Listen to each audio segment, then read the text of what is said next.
Hello, it is me. It is me.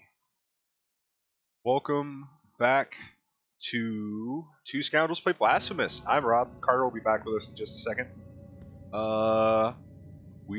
As you can see, I look a little different from last time. I got a sick new skin equipped with this badass red sword.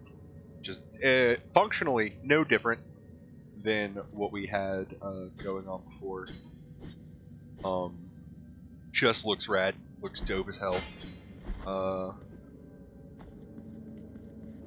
About to go down and holler at our buddy Slutty Bill.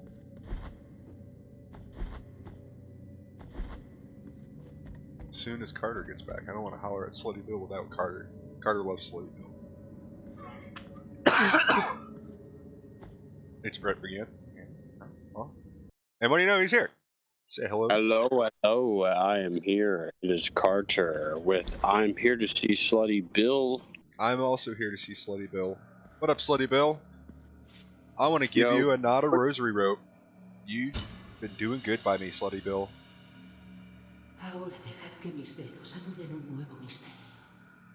Do my bidding, you slut. Whoa, now. That's not what... Slutty Bill's name is Slutty Bill, but you don't need to, like, be shitting on him about it. Mysteries are... Dirty Juddies. Uh-oh. My task is complete, although my sins have now become unforgivable as a result. Yeah. Uh-oh. We never forgive the Judge Rob. I do not know where I will go, but I am sure that it will not be the other side of the dream. Where will I find the dream that I want? Bye, Slutty Bill. So Slutty Bill doesn't exist anymore. They're being erased, unrepentant from existence, which is fun. So Slutty Bill's dead. Say goodbye to Slutty Bill.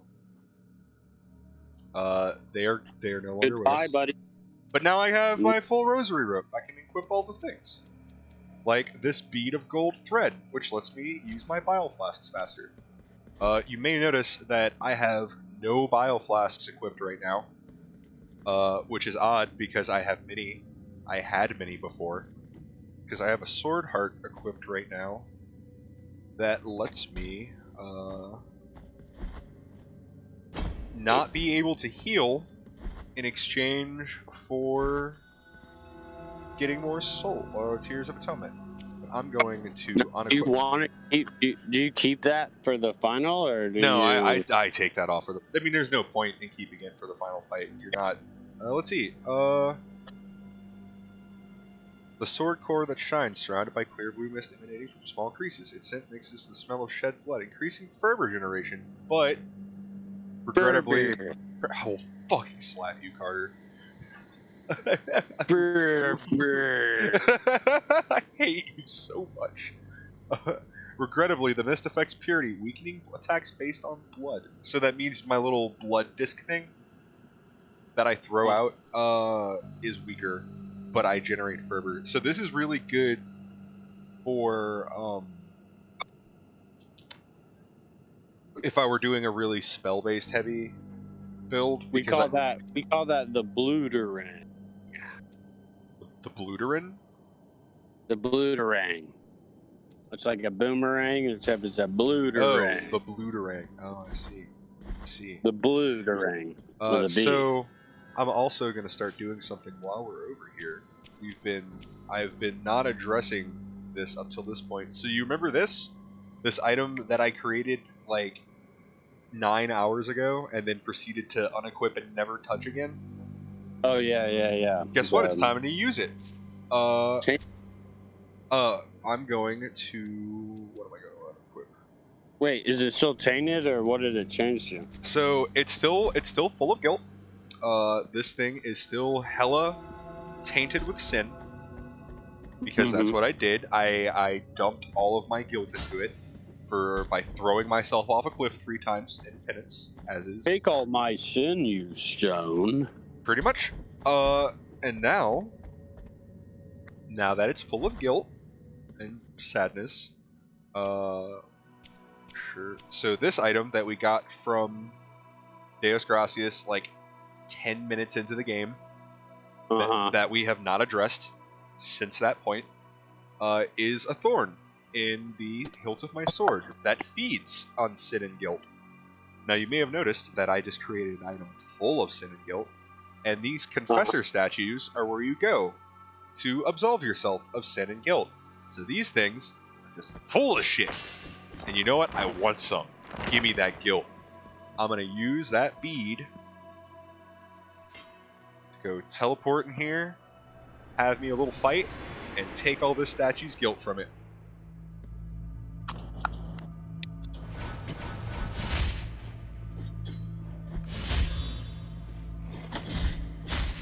Get bonked on you, stat. And these are basically each little mini dungeon things that every confessor statue has one of.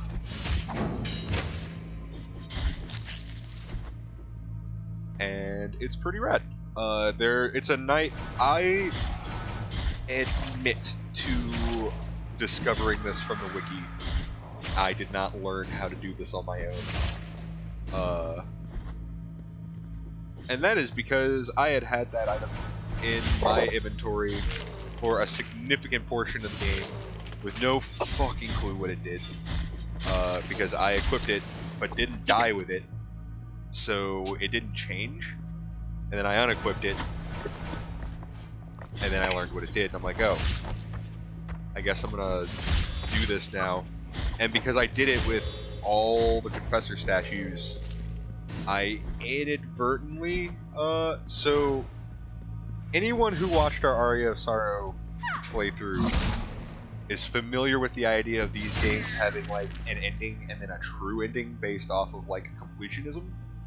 Like it's a common Metroidvania trope that like it's kind of like in the original Metroid. If you had 100% completion, you learned that Samus was a lady. And it was a huge mind-blowing twist. Oh yeah, so the statue's gone, and now my thorn is a budding sprout now. So yeah, there's two endings to this game, and one of them is the not good end, which requires you to not have gotten all of these statue things done. And then there's the good end where you do all of it, and like. But is the shitty end like a good one? Like we would want to see. Well, that's the thing. Like, I've never seen it. Aria Sorrow. So I've never seen it. I am genuinely. You've seen the good end. You've only got the bad end. No, I've only gotten the good end because I 100%ed this game in 2 days. I aggressively finished this game, and because it's dope. It is honestly one of the best Metroidvania-esque experiences I've had in a hot minute. I have a hard time finding an experience that has given me the overall like level of complete fulfillment that this game has. Because it just works on so many levels.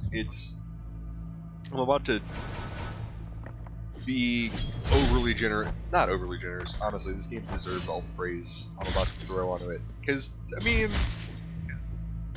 there are so many games made nowadays that are made not because they're passion projects, not because I've harped on this before, like on the channel, but like you can tell the difference between a game that is made because a spreadsheet and quarterly earnings report demanded that game be made, and a game like this, which is just full of like passion and references to the culture that like produced it.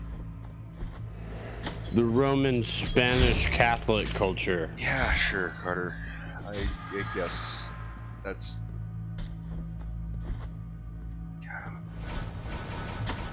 Because we once were altars and now we are boys. The Spanish Roman Catholic boys. I guess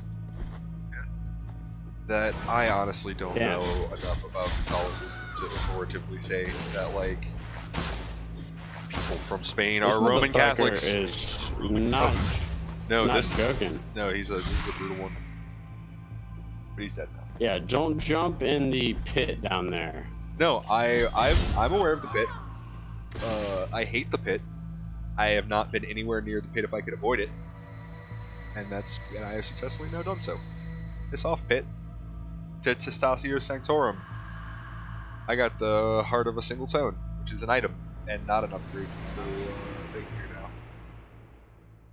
Yeah. What's going on, chat? I see you. There we go. There we go.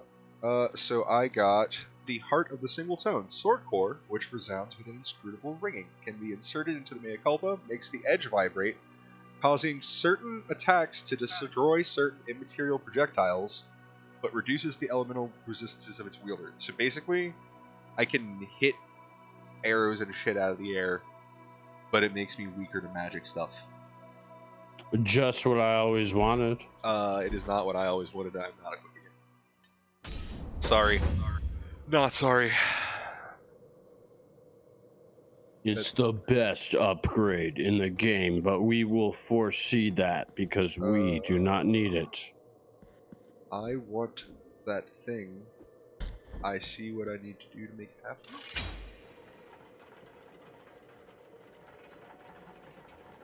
I don't think I'm gonna get all of these guys in this playthrough, but I'm gonna get most of them. I'm gonna get the overwhelming majority of them. Okay, I've got the item I need equipped. Arise. Yeah. Yeah, your rosary is looking pretty righteous, my sir. It's specifically a little... Ah, shit. I need to write it back down. I did lose my glasses. I wanted to look at the rosary, but I couldn't. Okay. But Well, yeah. let me find them for you. I know how bad your vision is. It's really terrible. Yeah. And it's fine. I don't hold it against you mostly. I hold it against you a little bit. I'll admit, even though it is a flaw you have absolutely no control over. I'm holding it entirely against you in your entirety. You should, because I love if you just held that against me for the rest of the night, or... No, the rest of your life. What makes you think that this would end? At the rest of the night? What have you been absolved of? What have you done to address my clearly, completely legitimate concern I have with you about your terrible eyesight? That thing you have no control over, and I am totally a not bad person for holding it against you. Because I mean, dude, the show is basically based around my bad eyesight, and we made like the whole lore and stuff, and that's why we became Roman Spanish Catholics. I know I converted to Catholicism after playing Blasphemous. I was sold on it. I'm pretty sold on Catholicism after playing this game, specifically like the kind where like you realize that you're just a terrible, horrible piece of shit. And you don't deserve happiness or anything in life. You should just beat yourself and love yourself more, and you're forgiven. Terrible fucking heathen. I can get down on that Catholicism. Would you say that's like hard Catholic or soft Catholic? No, that's pretty hard Catholic, bro. There's nothing soft about this iteration. Oh, I am echoing. I mean, soft Catholic's probably. I think that's me. Let me get you. I'm coming through your mic. A little bit hot, a little hot to trot there, buddy. Yeah, why are you playing me so loud? The sonorous sound of my voice is only so fantastic. See, in the chat, they think it's my fault. You think you're trying to put this on me? Blame everything on Rob. Do not do that. Most things are not my fault. I say most things. I admit, Carter, I know this is a sensitive time for me to like bring up things from my past, but I need to admit that I'm a flawed person. Dude, you're not a flawed person, dude. No. Just Okay, because, look, the Bay of just Pigs because was a at mess. one point in time, like, you maybe believe, like, dude, you as a kid, Rob growing up, watched some of the Indiana Jones movies, and you thought maybe the clitoris was real. No, but, that's absurd. Stop. No, Stop. dude. No, And no. that's just because they no. lead you to believe that in those movies. But I'm saying, dude, it has been a myth this entire time. And those movies, like the Crystal Skull, just dude, they tell you that it might be real, but it's definitely like a complete made up thing. Yeah. Like Indiana Jones and the clitoris were 100% like, that's just fabrications, like vampires and shit. It's not real. So like, yeah, I'm things like beating yourself until the Allfather forgives you of your grievance, inborn guilt, and terrible crimes. That's something I can. Catholic, no, I can buy into that. Guilt. No, that's your Catholic guilt. No, that's reasonable. But the idea of the clitoris is just fucking. I can't buy into it. Oh look, what up? Well, dude, it was made up by George Lucas. This is the last one. And the Coca-Cola company. And George Lucas conspired to create the myth. Good news, we have max health now. Maybe this lady will explain the mystery of the myth. Oh, maybe not. No, she's gone. No, sorry, but no. No mystery she will be solving today, guys. I love that's one of my favorite attack animations in any game ever, that fucking plummet into ion cannon thing. How many hours this game total do you think? So there's an achievement for beating like the first half of it in under 3. So I think you could if you knew exactly where you were going, didn't fuck about, didn't die very much, probably like 7 to 10. I'd also, it entirely depends on what level of completionism you're aiming for. I mean, you 100% on your first playthrough, and what, it was like 6 or 7? No. It was probably for me like 20 hours total, split between 2 days. And you didn't fall asleep? Well, so no, I slept, but I mean, over 48 hours. But were you sleeping like while you were playing it? Of course. Or? Why do you think I'm so good at this? It's because I trained myself in my sleep. I can't believe I came within 1 tile of a save point and just never got it.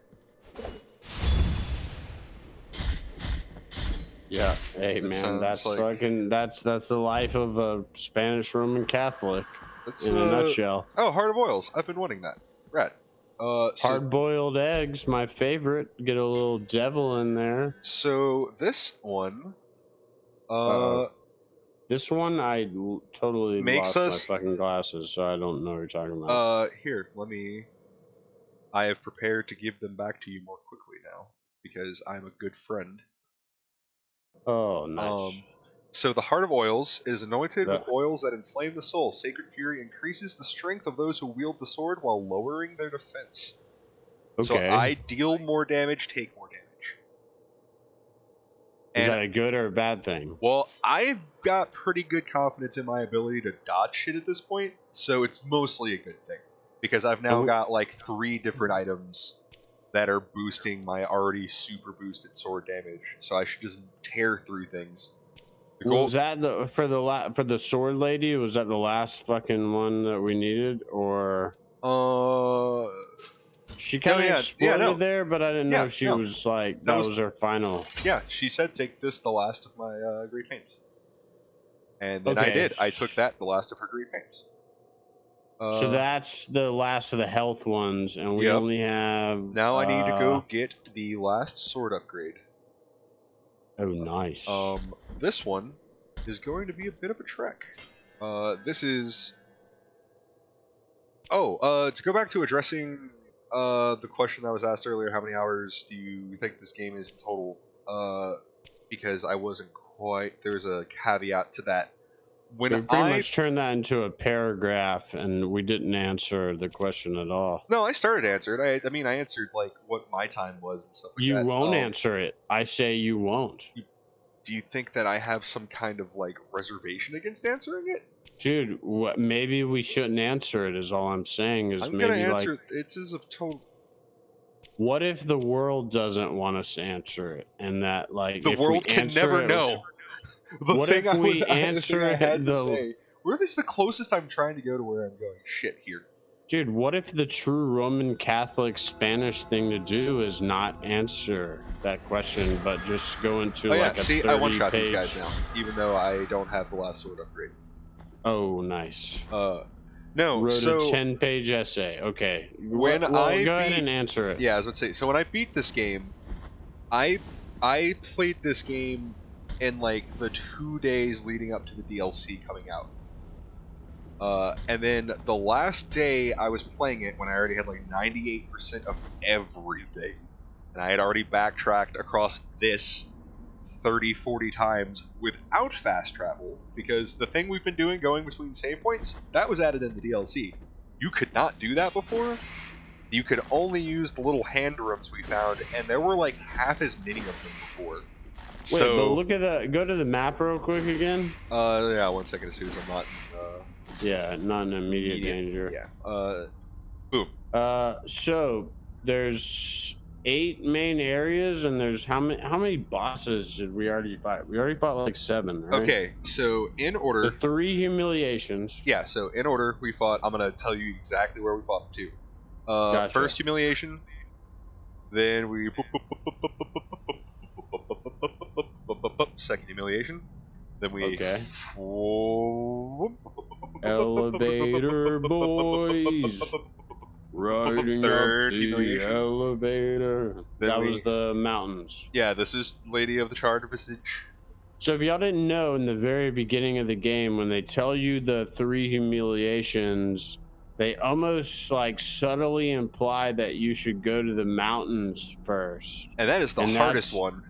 Yeah, and that's like you were telling me, it's like that's like the hardest route. Like if you go that way, you'll almost certainly get fucked. Well, like before you even consider it, so like the way we started, this is where you have, before you can even go all the way up there, you have to come all the way over here. And by that point, this is where that first boss is. It's just through this little area. If you want to go to the other one, you have to go through this entire 3 areas. And there's not a lot of upgrades and stuff along this. It's mostly just enemies you're not prepared for health-wise and shit. Oh, anyway, I wasn't done bubbing. So we went up there and we there's humble dude and his sister. Got him. Got him. Then we there's the weird baby. There we are. That's the sound we make. Yeah, that was the weird baby fight. With the cradle. Then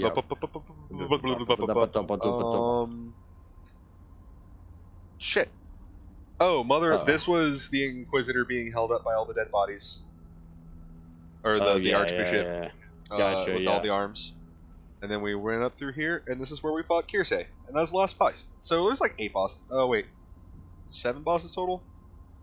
Yeah, we can't do math on Scoundrels. The whole point of this was to count, and I did not count.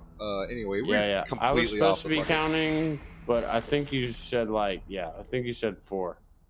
Anyway, if you were playing through this game for the first time, that is the route I just showed you is pretty much like the optimal. Do this, and you will not have a bad time, or you will have the least bad time possible. Don't do the snow caps first, or you're gonna have a bad time. It's a bad time, dude. It's a bullet hell. That's the craziest thing about it. It's a bullet hell. But hey, didn't you say that and we'll have to look this up, but I'm pretty sure the bosses have a different level of difficulty based on who you fight first. Because remember that one truth to that.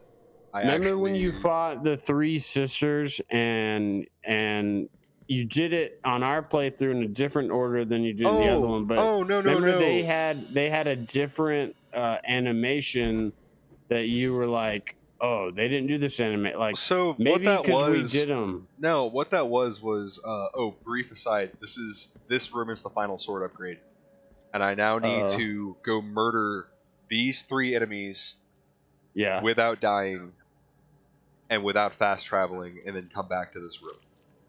Is that possible? Yeah, I mean, I've already done it once. One is Han Solo, one is a Griffin thing. Yeah, so we've got Han Solo, that dude from the attic in American Horror Story Coven. Minotaur. That yeah. And then Lion, like Leo from fucking Bloody Roar 2. Yeah, pretty much. So I have to go murder those 3 characters, and I'm gonna go get on that now. They will be murdered in this episode. That seems like a bug. What? Do you see where that I'm? Oh, there we go. No. I was hovering on thin air. Well, good to know. If you're coming from that direction, you've got way more wiggle room. I think I lost my glasses back in the room with the 3 pictures. Well, tell you what. You don't have to go back there. No, I mean I do need to go back there, but like not until I build the thing. We're now about to take a quick walking tour of the entire map, or not the entire map, but a pretty fucking huge chunk of it to make this happen.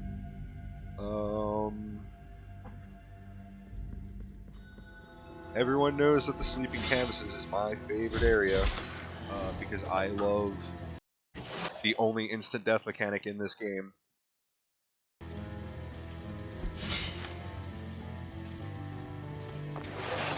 And boom, there's the first dude I need to fight and kill.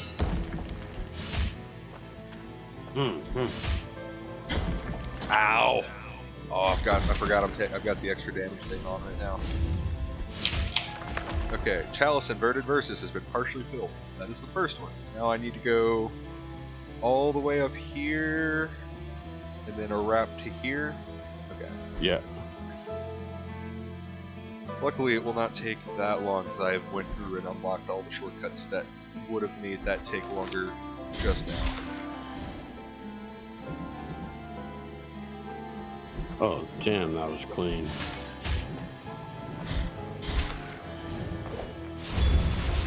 Yeah, I love this skin on the suit. Can we look at his skins real quick? I know you were showing them to me earlier. Yeah, I have to exit out because I'm making me do it. So once I've... Oh, it's main menu? Yeah.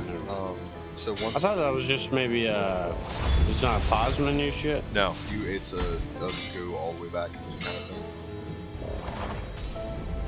Yeah, we were saying like for your sword and your armor skin, it's one thing, and I guess you unlock one each time you beat it on the next mode or something. No. So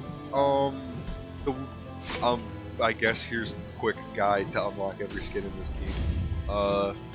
The first one I showed you, which was the one we were playing in the last episode, is the one you get beating the game the first time. And I think I'm not sure if it's the good ending skin or if it's just like this you beat the game once skin.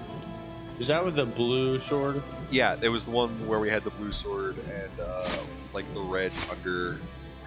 God damn it! Damn. I hate this area so goddamn much. It's my least.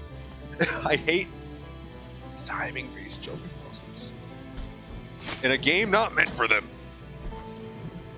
This is why this game is a 9.8 out of 10 instead of a 10 out of 10. This shit right here. Yeah. Hey, so I'm not sure if this is just on PlayStation Network, but you can get this game right now for 50% off. I think this retails for $25, and if you have a PS4, you can actually get it for $12.50 plus tax. So about $13-14, which I think you've gotten. I mean, dude, you've already put 50 hours. I was about to say, I know I've gotten mine. It was on sale on Steam too, right? Yeah, I got this for like fucking $8. Yeah, it was $8. Are you? Oh my! The deep and terrible pain in my soul. This is the most embarrassing. I have beaten several bosses in this game. First try, styled on them. Didn't even use all my heals. And then this room. Thank you. Nice. For the love of God. Woo. Alright, I need to go... I can... To the... So that fast travel over there? So I can't fast travel. Okay. I am allowed to heal. I'm allowed to get my stuff back. Oh, you can't fast travel because of the last sword upgrade. You have to get those 3. If I fast travel in any way, the chalice empties. Okay. And you have to start over. It took me several uncomfortable tries to work that out. Oh. Yeah. There's a hidden room here. We'll check it out later. There's a hidden room for me and Rob to go to. Was it over there to the right, or? It was down below us. Oh. Wait, we didn't just want to check it out while we're here, or is it like a pain in the ass to get back up? Well, I'm specifically trying not to die. Oh yeah. And if I accidentally spikes and have to go all the way back through that area, I will have an aneurysm, and I'm not feeling brain damage today. Aneurysms aren't very good for your health. No, they are not, Carter, which is why I work to keep my blood pressure low by not making poor life choices like that thing I just described. That my mind has already blanked it out. Practice Gooch health awareness. It's the best thing that you can practice. I actually would agree with that. Gooch health awareness. You don't realize the amount of tension you carry in your gooch. Don't let your Metroids get real nasty and look like the fountains on this game. that's it, dude. That's it, dude. The new hit everyone was wondering about. Y'all were wondering about that new sick hit that we were about to drop? It's check your Metroids, better check your Metroids, because if they get all bloody, it's bad. No, I agree with that assessment. If your Metroids are getting bloody, you should go to a doctor, man. I would also agree with that. If any part of your body's getting bloody, you probably should go see a doctor. If you lose all your platelets, you'll stop clotting and you'll keep internal bleeding. Don't get the bleeding when your platelets. Better hold on to your platelets. Don't want to lose all your platelets. Your white blood cells are important for the clotting of your blood. You don't want to keep on bleeding internally. It's not a good time. It's not fun to bleed inside yourself. It's not very fun. Dude. Didn't you tell that story last stream? I don't know. I feel like you told that. Yeah, we should do a musical. We're gonna write a musical about our show. Oh, like a completely self-referential meta. A meta Two Scoundrels musical about Rob and Carter making the show. Making a musical about making the show. Yeah. It's about, the musical is about the making of the show. Yeah. Itself, not like this show, like the musical. It's kind of like an anti-producers. Well, yeah, exactly. We'll have the whole chapter where those greasy California guys and ladies showed up and they were trying to get us to get in the cock hero competitions and play cock hero live.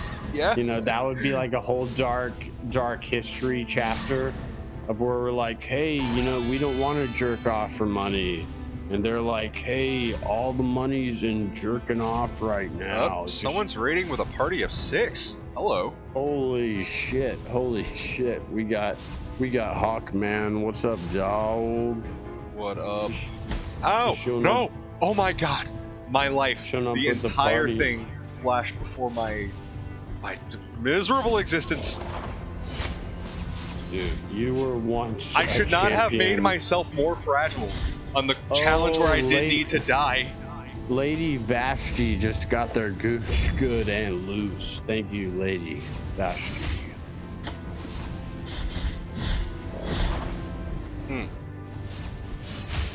Okay. Yeah, but like I was saying before that, like, remember when that guy made you that crazy offer and he was gonna give you all the money, like, just to jerk off on camera?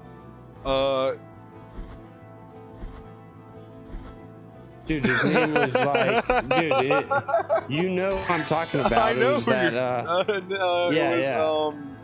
Alphonse. Dude, and he would always like kind of weirdly pinch your butt when you walked up to him and stuff, and you're like, dude, don't pinch my butt. You know, I'm not super feeling it right now. Yeah. I'm not into the pinch of the butt, but you know, I will jerk off for money. It's not that I won't do that. Yeah, no, I'm not unreasonable. Listen, don't be unreasonable. Like, I don't want you to touch me, but I will perform graphic Blue acts Malice, on thank camera. you for the follow. They got their gooch good Yes. and loose. Excellent. I love. Oh, we got Weasel Live in the chat. What's up, my dudes? We're getting raided. Dude. That's what's up. Dude, we're getting raided, and you That's guys never are just happened tuning before. in. This is actually the first time that's ever happened on the channel. So it's kind of gnarly. This is like the licensed new Indiana Jones game, where we are searching for the mythical clitoris. And yeah, dude. Maybe it's honestly a shame that they didn't choose to go this route instead of Crystal Skull. Like, yeah. All right, I have faith. I don't have faith that there are not spikes below me. We're taking this. We're taking this slow. I refuse to entrust capricious fate when I have come this far. We'll take the long route, sir. All right, so now it's the mentor guy, right? Or not the mentor, the Minotaur. Yeah, the dude from American Horror Story. Yeah, I could have totally taken the. There's a better way to do this that I have now come too far to care about, I guess. At this point, it wouldn't be a shortcut anymore because I'd be backtracking more than I'd be saving time. If I would have gone the take the long cut around. Yeah, no, let's make this already somewhat difficult task harder for myself for no apparent reason. That would be appropriate, I think. That is pretty much how I live my life. I take a relatively simple task and then make it unnecessarily difficult and obtuse. Like, I'm not gonna count my mini painting because I volunteered for that. Is that like when you put like a belt around your neck? Carter, I think I see where you're going with this. I'm gonna ask you. I'm just gonna firmly cut you off at the pass on this one. We're gonna take that conversation and set it down. My mom watches these from time to time, dude. I want to fucking be like, "Hey, mom, what's up? Did you know that occasionally I autoerotically asphyxiate myself?" Dude, because that's where you were going with that, right? There's nothing slightly embarrassing about talking about auto asphyxiation with your mom, dude. Is there? It's a conversation every kid has to have, dude. It's just like the birds and the bees. Son, when you get older, you may get the urge to deprive yourself of oxygen to enhance your masturbatory experience. I just want you to know that that's natural. It's natural. It's even more natural to want someone else to deprive you of oxygen. You know, it's a natural thing, son. Do you like to get choked out with the Scoundrels? God, Jesus. Do you like to get choked by yourself with the Scoundrels? Oh. Talk about any of my choking habits with the people here. I don't feel like they want to know. Or maybe they do, I don't know. Like, comment, and subscribe. On all the things. Yeah. Follow. Smash the bell. Yes, there's a bell there, and get your smash on. Put your smash upon the bell now, boy. It's so satisfying, all these enemies at the beginning of the game They weren't necessarily tough, but like I had to be at least cautious around them. That I'm just gliding through now, like butter. Uh-oh. Let's see. Where am I going? I'm going down. All right, we've almost done it. We've almost made our grand tour. De Acuria. Took a grand tour of I've actually Barrow. covered a not insubstantial chunk of the map doing this. Where am I going? I'm Wait, going so down the Albero guy, did he ever fix any of these people, or they're still... So our goal wasn't to secure them, it was to just not let them die. And I have Not let them die. I have not let them die. I have accomplished my goal. Whoop! The Chalice of Vertiversus has been... You brought him, like, all his shit that he needed. Yeah. Okay, so I just got the last thing. Murdering that guy. This is one of the prettiest backgrounds. I missed. Mountains of the Endless Dusk. Oh, there's our boy. There's our American Horror Story. Okay.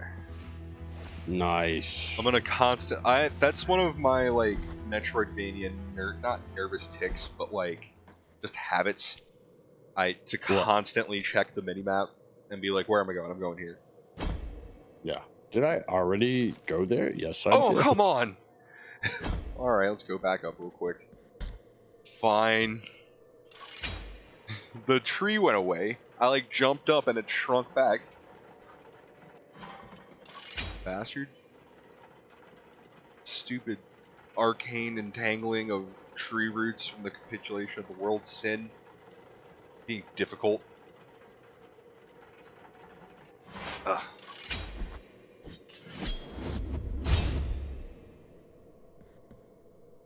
Okay. I have filled the chalice by murdering Han Solo, the dude from American Horror Story, and Lionel from whatever game you said. Oh, wait, who from the other game? You said Lion something? Oh, Leo from Bloody Roar 2. Leo from Bloody Roar 2. We've murdered them. Also, our sword's fully upgraded now. They have been murdered. Wait, so it just upgrades after you get those 3? You don't have to do anything else? I knelt at the statue. It was just unlocking the door, basically. Nice, nice. All right, so we have max health. Save. Well, I mean, let me fix my glasses real quick. Oh yeah, your glasses. Are they off your face? I'm gonna get you some rubber bands. It's just like cleaner shit. I just ran out of the cleaner stuff I had, and now we're good. So like we filled the cup, and then we did the last thing.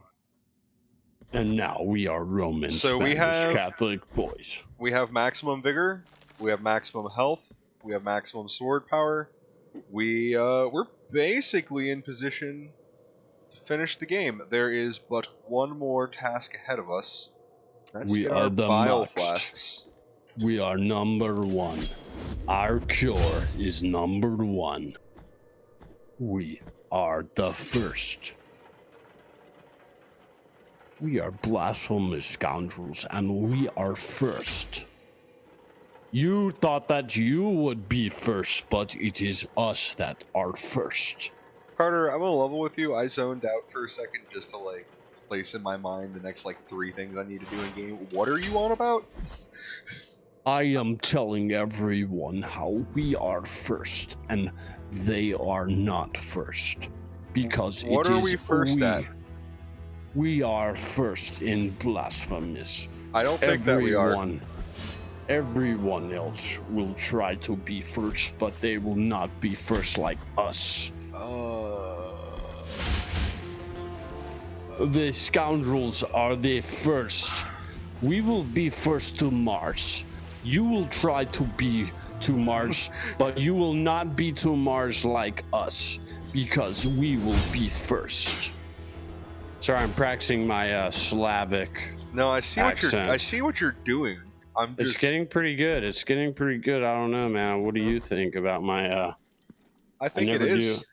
I never do my Slavic, but I've been doing that with my wife the last few days. I've been saying I am Russian and I am first. How is she even taking that? I don't think she gets it.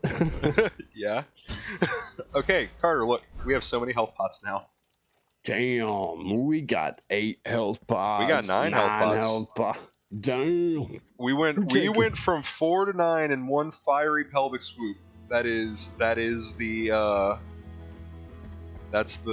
modus here. We are first like Elvis. You were once like Elvis, but we are first like Elvis. We put pelvic thrust in space on Mars. Pelvic thrust. Have you seen the music video? It's what up, Pac-Man? I have made the music video. I am making music video now. No, so it's Rasputin, but like it's a bunch of Soviet scientists like making funk boots. No. Dude, oh my god, we're watching it as soon as we're done with the stream. Wait, by who? It's the song Rasputin by whatever funk band did that song. You know, Rasputin, Russia's famous love machine. There was a cat that really was gone. Yeah, I do not know Rasputin. this Rasputin. Dude, don't bullshit me. Everyone knows Rasputin. I do not know this Rasputin. It's not Russian. We Russians and he's the lover of the Russian queen. It's a shame how he carried on. Look, all right, we're here to holler at. Here is our boy. We're gonna improve our flasks. Because he will know that we were first at getting all the flasks. Alright, here we go. You bless the mixture that will recover our spilled blood. Don't. Our bile flasks have improved. Oh, I need more tears of atonement. Oh, well. We need about 2,000. I need go murder more confessor statues, I guess. So we just need 2,000. No, I need more than that. Although honestly, we're probably not going to fully upgrade our Quicksilver flask because I actually had to grind to pay that shit off, and I do not know if I'm gonna like ambiently encounter enough stuff. You will be the man who is encountering all the stuff. There's like 1,800 right there. Like I said, we may end up.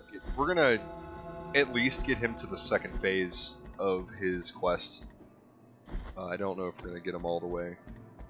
Oh, I picked up something earlier while I was sprinting about off screen to get all those bio flasks, so we wouldn't have to watch me backtrack around the map for an hour. We will have to go to the baptismal pool which Carter had fell in when he was just a child. Yeah, no, this is clearly that place.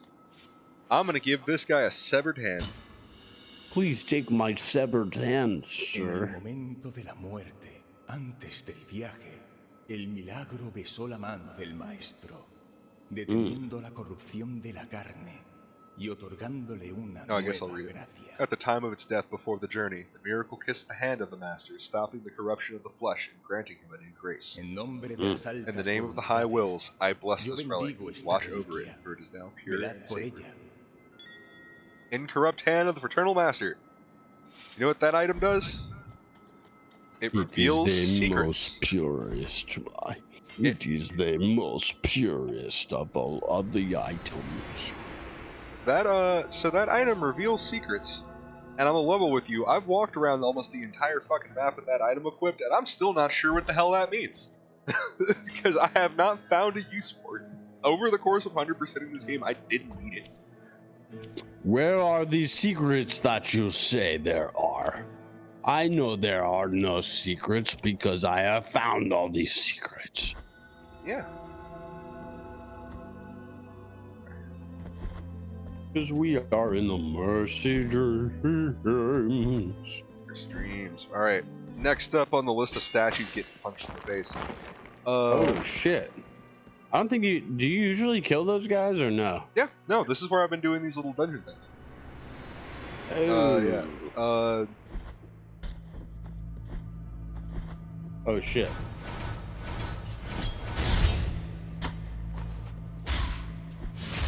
This is where we will kill all the interns. Yeah, so the way we're gonna play this out is there are 8 of these. I'm going to do I'm gonna do all but one of them. We're gonna go beat the final boss. We're gonna get the bad end.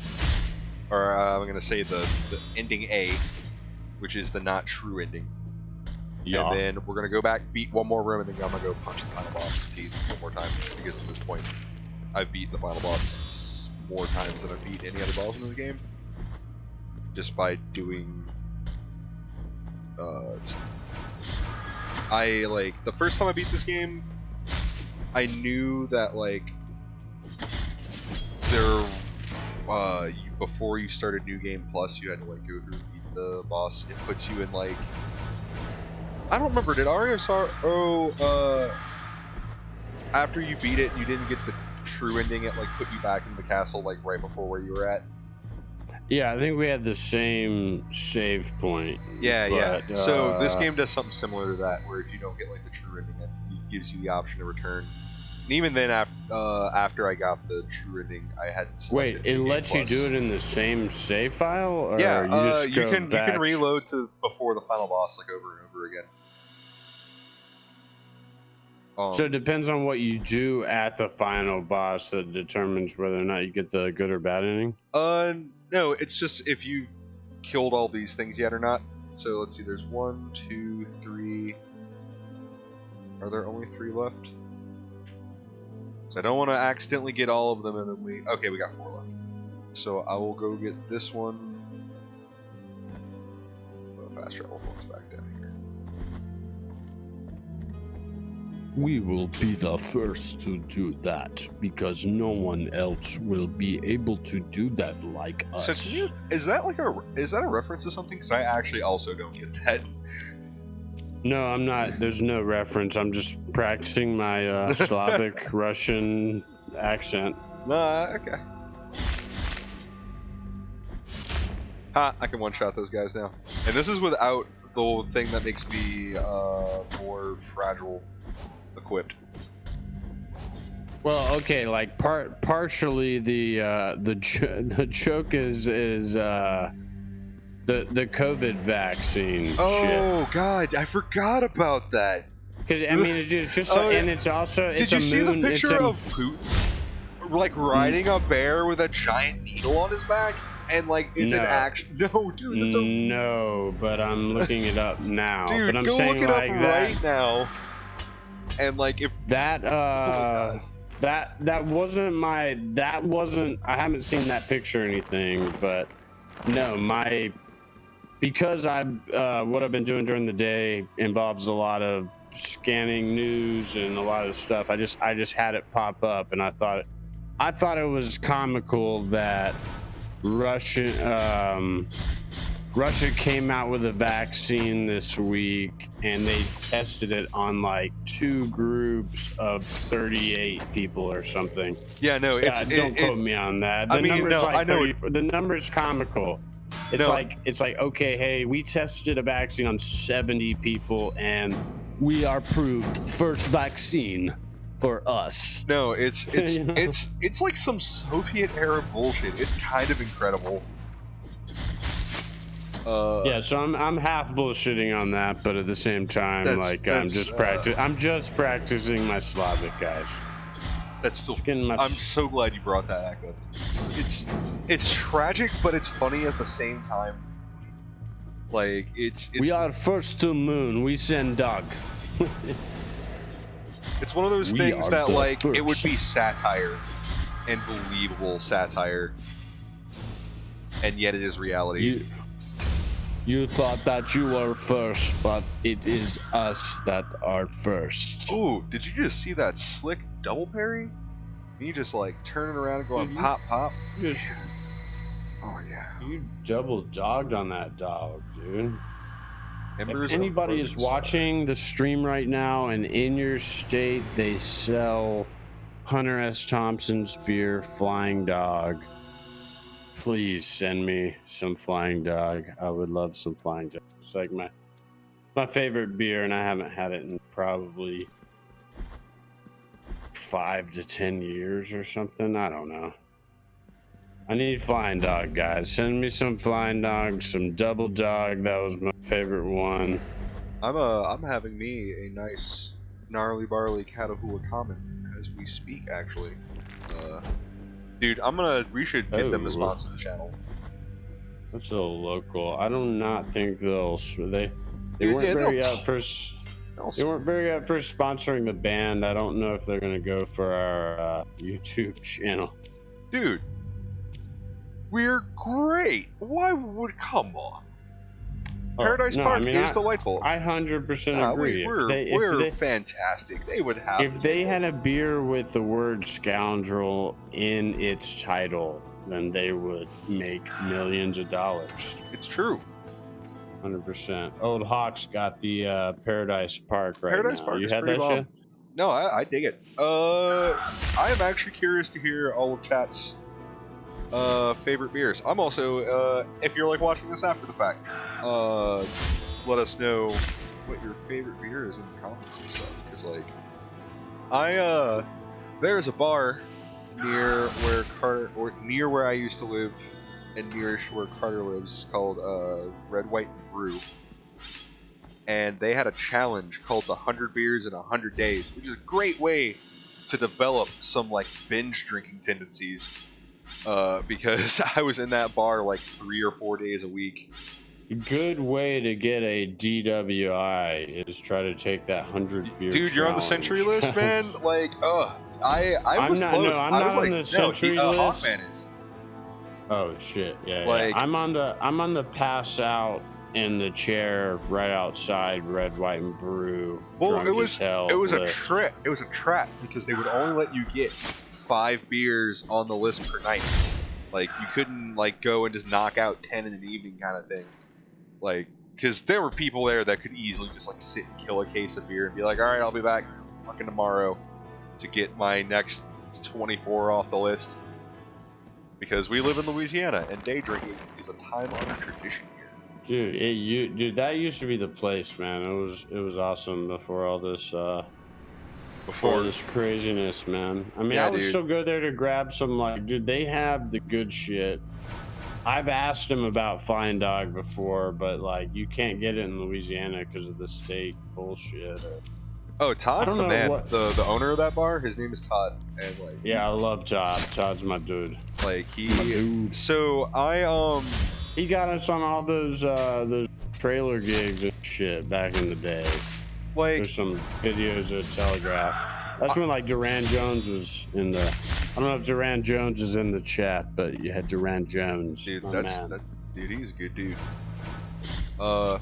No, so I was a vocal music major at Southeastern Louisiana University, and the Columbia Theater, where Southeastern does most of their opera productions, is all of it's literally a block away from Red, White, and Brew. Like, there were more than a few rehearsals. Dude, I know. I'm arch enemies with Peter File, who is the sound director. Oh, dude, Peter's my dude. I like Peter. He's been. Dude, he makes me sound great. Pete File and me and him have a blood grudge that goes back years, but we did reconcile a few years ago, and now we will shake each other's hands, dude. But he tried. Peter File was the reason. Should we talk about this on stream? Like, I don't give a shit. I don't give a shit. I really don't care. I mean, I'm just saying, like, he stole my mashed potatoes. Oh. And so, I mean, about to be some like serious business. Yeah, I mean, serious business. I'd say he stole my mashed potatoes, and he tried to get me arrested.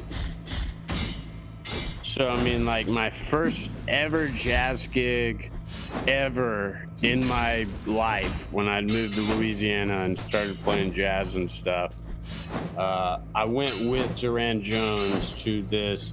It was that chef's evening event that they would have at the school gym.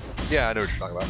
And me and Duran at the time, we both lived off of Pecan Street, so he picked me up and we went to it. So at the end of the event, there were these fucking people there from Whitetail, which you probably heard of Whitetail. It's just the fucking generic ass white lady wine or what. Oh, you mean White Claw? Not White Claw. No, this is way before White Claw. This is like 6-7 years ago. Oh, okay, I was about to say, I think that would have been White Claw's fairly new. Whitetail is just a beer. Yeah. I mean a wine, a version of wine. So it's just like this wine company, and at the chef special they had all these tables, different wine companies and stuff. And this one wine company, they did not show up. So there, as you can imagine, there's like an empty table with like a full display of wine and all this shit in the middle of this whole thing. So after the combos had finished and I was only sitting in for a few songs, I was just getting pretty loaded. So I'd made friends with all the wine people. And like at the end of the show, like when the Bud Light guy left his thing, everybody jumped on his pile of beers, like his beer cases, like vultures. I'm telling you, like 50 people from vendors grabbed his cases of beer, and me and Lawrence Joyner had cases in our arms, and we ran right into Schwartz. He was like, "What are you guys doing?" And then the Bud Light guy came in and tried to accuse us, so we just gave him his shit. That's when I went over and met those like the Whitetail people. Right. So I'm talking to this guy, and he's like, "Hey, these guys showed up. We're just taking some wine. You can take as much as you want." I stopped these other vendors from throwing away like 30 pounds of mashed potatoes and pork. So I'd got all this food in this bag. This food, like mashed potatoes and pork, in this cardboard box, and I had wine and all this stuff, and I was like taking trips out to Duran's car and putting them there. And I went back in last trip for the mashed potatoes, and I got greedy and tried to get 3 more bottles of wine in my hand. So as I'm on the way out that last time, the coordinator of fucking Chef Special, I just busted her ass and like fell on a mess that it was like a puddle that was like near the door we were. So when I walked out, she grabbed my arm and like accused me all this crazy shit, ran out to Duran's car, grabbed the keys out of his ignition, called the police. Peter File was there, and he stole all my mashed potatoes during this process. He lined up all the bottles on the thing, and they called the cops, and they let Duran leave, and I had to fill out a report. And by the time I was going to leave, they were like, "You can't leave because you're drunk." So I had to call Duran back after he had already gotten to his house. First time I had ever hung out with Duran in my life, and he was like, "Hey man, what's up?" I was like, "Dude, I'm so sorry, but I need you to come back and get me, or they're gonna take me to jail." And Duran Jones fucking came back like a boss. Oh yeah, no, Duran's a bro. I had no doubt that he I told the paper did some interview on me like a few years ago, and I told him this story, edited of course. And it was just way more on like Duran Jones saving my, like the whole bit, the whole article was called "Duran Jones Saved My Life." Anyway, I mean, I love that guy, old Duran Jones. That was the whole point of the story, is illuminating how much of a hero that dude is. I got the scaly coin. Anyway, if y'all have not heard of Duran Jones, just go to YouTube, Google Duran Jones, and the indications. His music is sick. Like you will see, one of my best buddies, and he's fucking killing it, dude. I love that guy. He's actually played on like Good Morning America and shit. Like, it's kind of gnarly that like we know someone. Jimmy Kimmel, he was on like some fucking some Netflix shows. He was in a Google commercial. We're like, it's kind of crazy how like we're really only 2 degrees of separation from like, I feel like once you been a musician and like networked more than a little bit, you come within like close proximity, not like directly, but like through associations with people of like, it doesn't take long for like the clout to start escalating, you know? Not like claiming that I'm like able to do anything with that, but like it's fascinating to like have access theoretically to I don't know, just that level of known people. Like whenever I did all the Louisiana Philharmonic stuff with Southeastern, I've gotten to meet like famous conductors and stuff, and that's just so gnarly. All right, upgrade my Quicksilver flask in weird old man. I told you my wife played the Final Fantasy concert when they came to Oh, I was Orleans. supposed to be in that, but I got sick.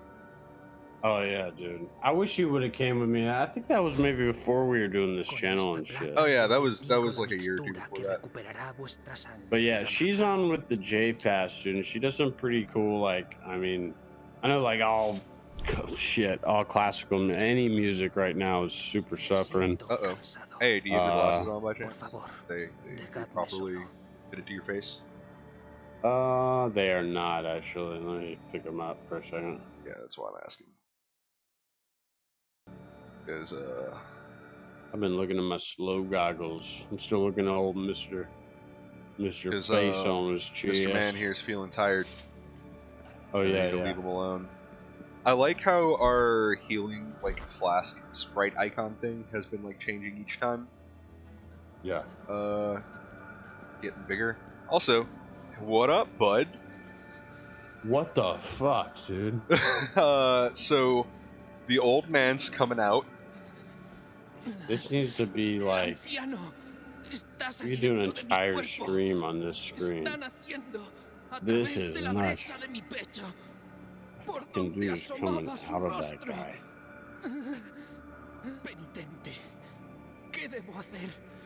This dude's gooch is out of control, bro.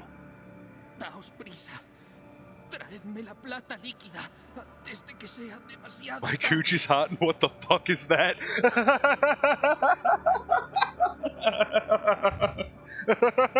that guy's so like, much. hurry. Can we just stay on this screen for 10? Like, are we gonna do? Oh, this is the last time we're improving our flasks. We're gonna take a 15-minute break on this. Dude, this is. I hope we're coming back. If we take an intermission, I am fast traveling back here and leaving it on the screen. I hope everyone's ready.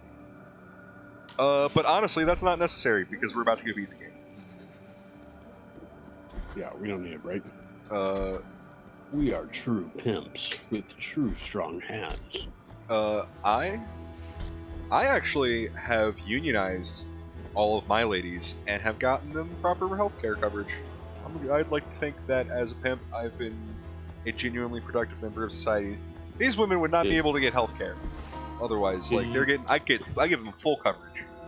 You got all your whores and these men the too. Best coverage. Hey, I got men in my stable too. I know what I'm about. You got the cheapest coverage with the lowest deductible for your horse. Oh, I'm glad that WAP came up again because it came up last stream too. Wait, that's WAG. What's that? We also got a. Oh. So I'm in a Dune shit posting group because Dune is one of my favorite science fiction properties of all time, and we've been discussing how. Oh, WAG is wet ass gooch, dude. Yeah, oh my dude. god, that's new. I got that wet ass gooch. We Russians are the first ones to find the WAP. And then we were also the first to find the goo. We found the WAG and the WAP. We are the makers of the WAP. We are first WAP makers. So I want to unequip this. I want to keep that equipped. First WAP makers, that is us. You thought it was you that made the WAG, but it is us who made the WAG this time.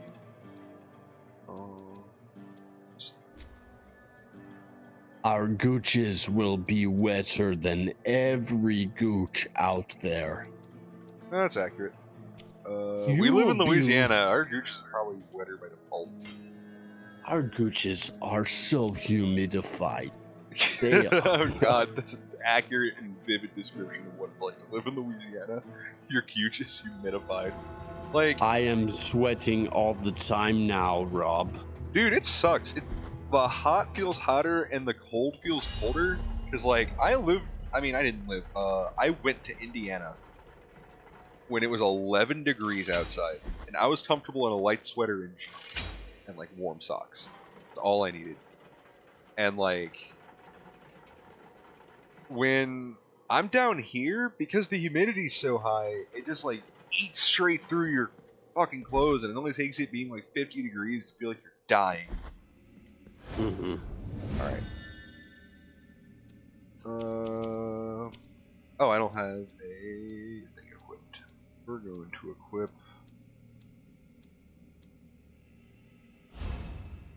the one that kills me. Alright. We will equip this. What up? Coming back way stronger than last time. Comic lady. Portando la espada culpable, habéis cometido los más graves delitos contra la Madre y sus santos, contra el milagro y sus brotes. You will not be anything compared to me, because I am first WAP maker. It's pretty gnarly. You can't really tell from her sprite directly, but like while you're muted, she's blinded. Why is that sword veiny? Well. Oh. Oh shit, dude. Yeah, her sword's all kind of fucked up.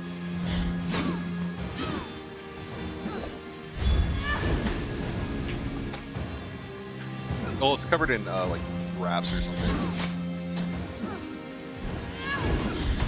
We know you lied about the existence of the clitoris.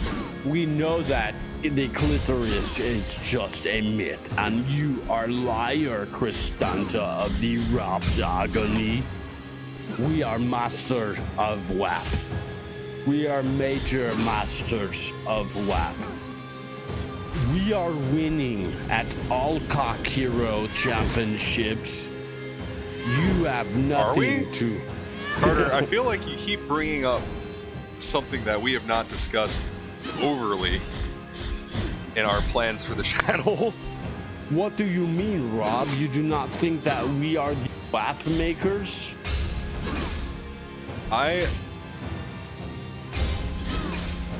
This little like parry retort thing we're doing back and forth is kind of one of my favorite like mechanical moments in this game. You will make Cristanta's pussy so wet that she will not be able to fight against you. That's also,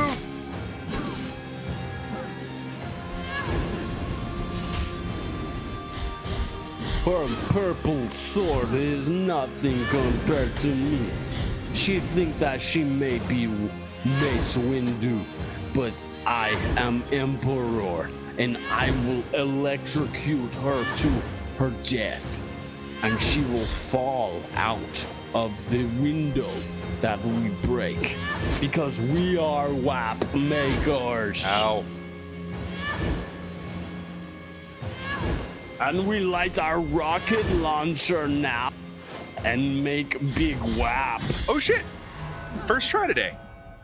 Get locked on, Cristanta. You are no match for the WAP makers. Oh shit! Well, that went Adelante. Purgad mi alma mordida por surprisingly well. I didn't even use half my heals that time. She is dead now, and she is no match for us. Damn, dude, you laid it down to the town. Oh, man. Alright. So let's go get the Wait, do we want to get a save? Or is there a save to go to, or you can't save? There's a save right here. Oh, nice. We will get save, and then we will take on the bus. All right. I'm feeling pretty amped up after that last performance. Like, I just worked out all of her patterns and shit apparently in my sleep last night. Maybe I am playing this game in my sleep, Carter. Oh. En mi sueño quise hablaros y presentarme. You are WAP maker, my man. Oh, this is the final boss. Yeah, I'm talking. Milagro estandarte. Oh, nice. I think we have something in Discord. Del Padre. Soy las manos de piel de sangre. Soy los ojos por los que mira nuestra madre. Mas nada sé de vos. Nada que no sea vuestro frío rostro. You want to tell me what this guy's talking about? He's basically saying that this is the guy whose face we've been seeing throughout the game, like up here. Uh-huh. Nada sé de vos. Even that boss battle and shit, or was that a different guy? No, that was a different guy. I mean, this, like, the one behind the mask that's been, like, opening up and stuff. Ahora que tu espada llena de culpa con la vía de oros choque. Deja que se duelan y en procesión marchen. Por siempre os maldigo en el nombre. Do you see the Discord, my man? I see it. It's a little late for that. We're in the final boss right now. we are all good. Oh shit. No, you Yeah, no shit. Yeah, I know. It's okay because we're gonna be fighting this guy. Yeah, we'll fight him a few times. Well, I mean, because we're getting the bad end and the good end.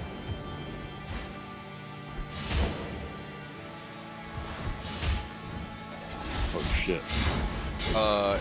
This is a 2-stage boss fight where it is not as close to over as it appears. Yeah, so all those times I was asking you Escobar. Yeah, that's this guy. Yeah, exactly. I think I just missed. Yeah, whatever I was watching. Damn, dude, you fucking took him out in like 2 shots. Yeah, it's because this wasn't the final boss. Because he's a little bitch. It was the almost final boss. Got you. Now it is time for the final boss. The last son of the miracle. I should have asked if your glasses were on before I began this. Oh, my delayed glasses are on. Okay.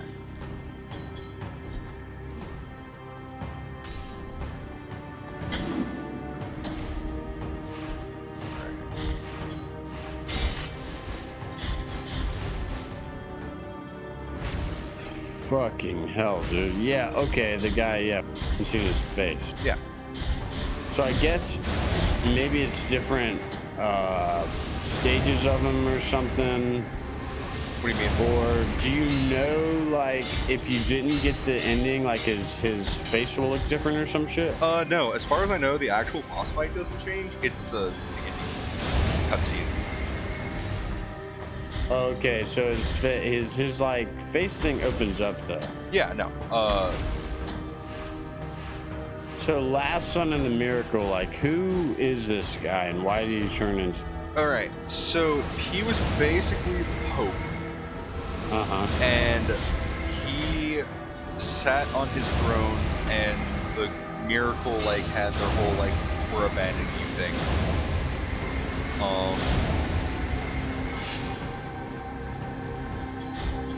And he turned his back and his throne on the people, and that's when the miracle were like, "Oh God, we're forsaken," kind of thing. I am remembering all of this lore from snippets of item descriptions, so if I am not getting that story entirely correct, I mean, yeah. we'll get the whole story. Yeah, that we're actually gonna put out, but but in a nutshell, I mean, like, is he kind of like the tree guy? Like, did he pray for this shit? So he turned. How did this happen? He didn't pray for it. He was like inflicted with this. We're basically like putting him out of his misery. He wants to die. Yeah, no, he will resist us to the best of his ability, but like he is. This is a good end for him. Yeah. Oh shit. All right. He is no match for Russia. Oh, he might be. All right. Oh, Not one hit. Much. Damn it. Damn it now, man. It's okay. Like I said, I think the fight before this is honestly much harder. The one against the what's her face. I only did as well this time because I managed to like actually parry a shit ton of her attacks. Like, let me see if I can find my glasses and then well, there's no chance of me giving you your glasses right now. Your glasses are on the floor until I finish what I'm doing. Oh, nice. You've got jokes if you think I'm interrupting a boss fight to pick up your glasses. Wait, I thought you already murdered the boss. No, are you watching? There, now he's dead. You said you had your slow goggles on.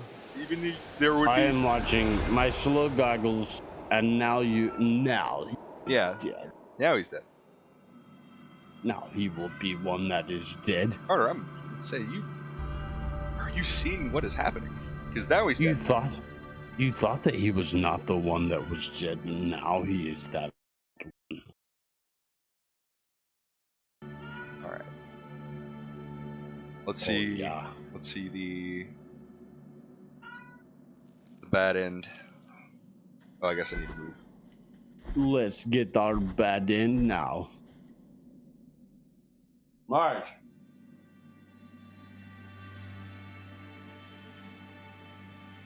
Oh shit. Dude, these cutscenes are so fucking awesome. Oh, I know.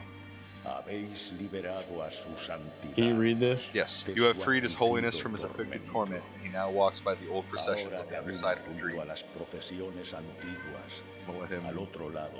Art is demanding your attention. I can hear it.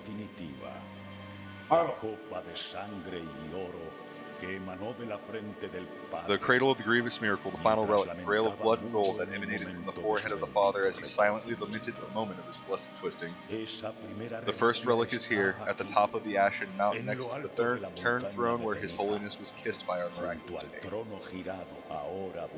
And now your final communion with the miracle awaits. Only you will be able to know how much of it has seeped into your guilty heart. The good news, I happen to know that not enough. Not enough has seeped into my guilty heart. Because I have intentionally not. Yep. I am consumed by the ashen pile. Wait. Oh shit. So that's what happens. Interesting. Wait. What happened? The mountain of ashes that swallowed up sins and sinners alike has had no mercy on me either. Yeah. A merced del milagro estabais, y a merced del milagro quedáis. Holy shit. Ya no sois otra cosa que un rostro anónimo más, sin voz, sin gesto. An anonymous visage. La penitencia ha terminado. Damn. That's pretty metal. I'm glad that, like... Okay, cool. We're done. So is that only if you fall in the sand? So, like, the lore behind that is actually an excellent thing that happened, and I'm glad that we saw it, because that is an important bit of lore. Oh shit.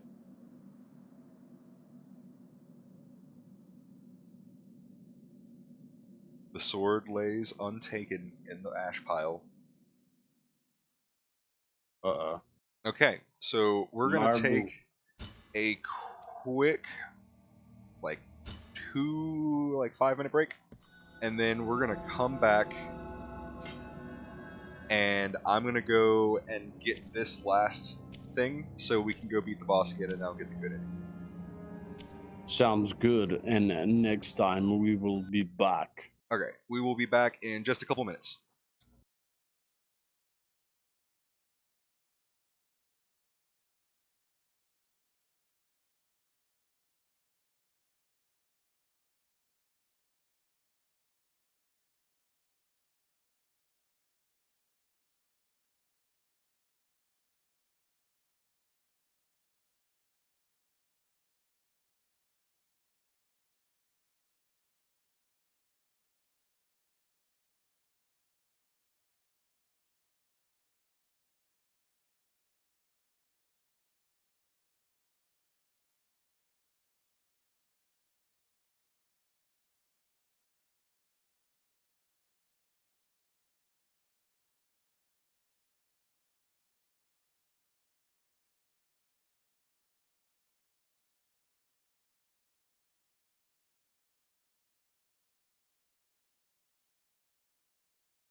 while we're waiting for Carter to finish his constitutional, I'm gonna sit here and whisper in your ear.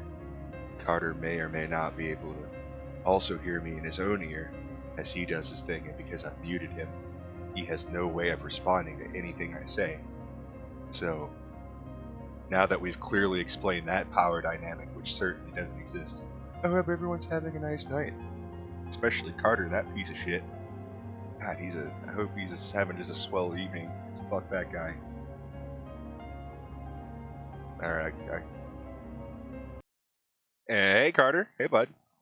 Hey man, I'm here. I'm just getting back from the I had to go to the department store. Is that where you went in like the last 5 minutes?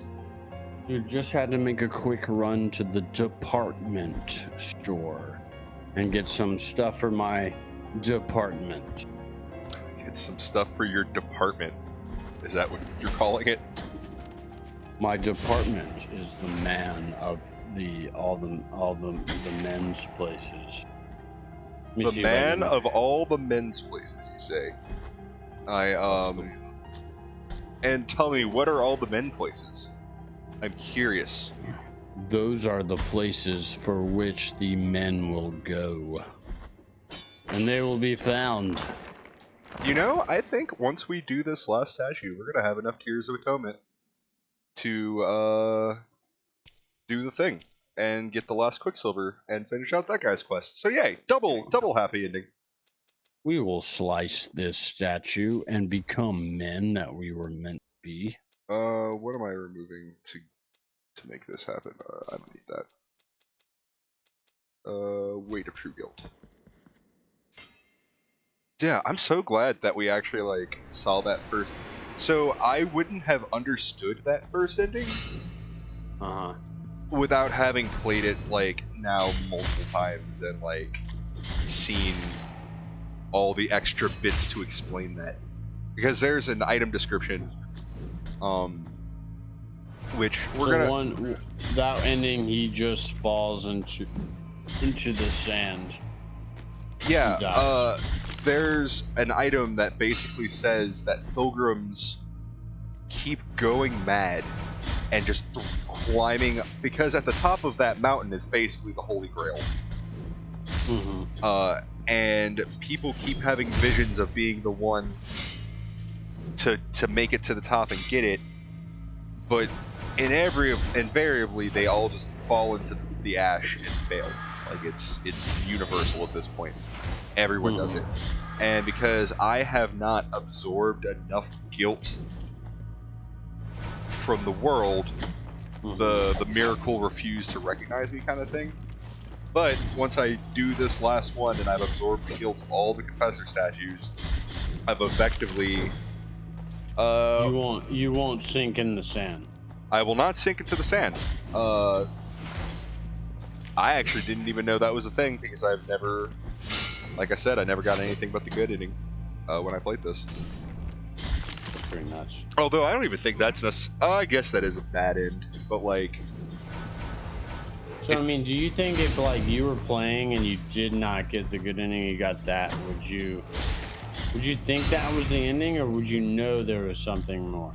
I would have to assume, because alright, so the thing is, you would instantly Google like Blasphemous multiple endings or some shit. Oh yeah, I mean, what the fuck was that? So I feel like this game benefits slightly in the way that Dark Souls does from like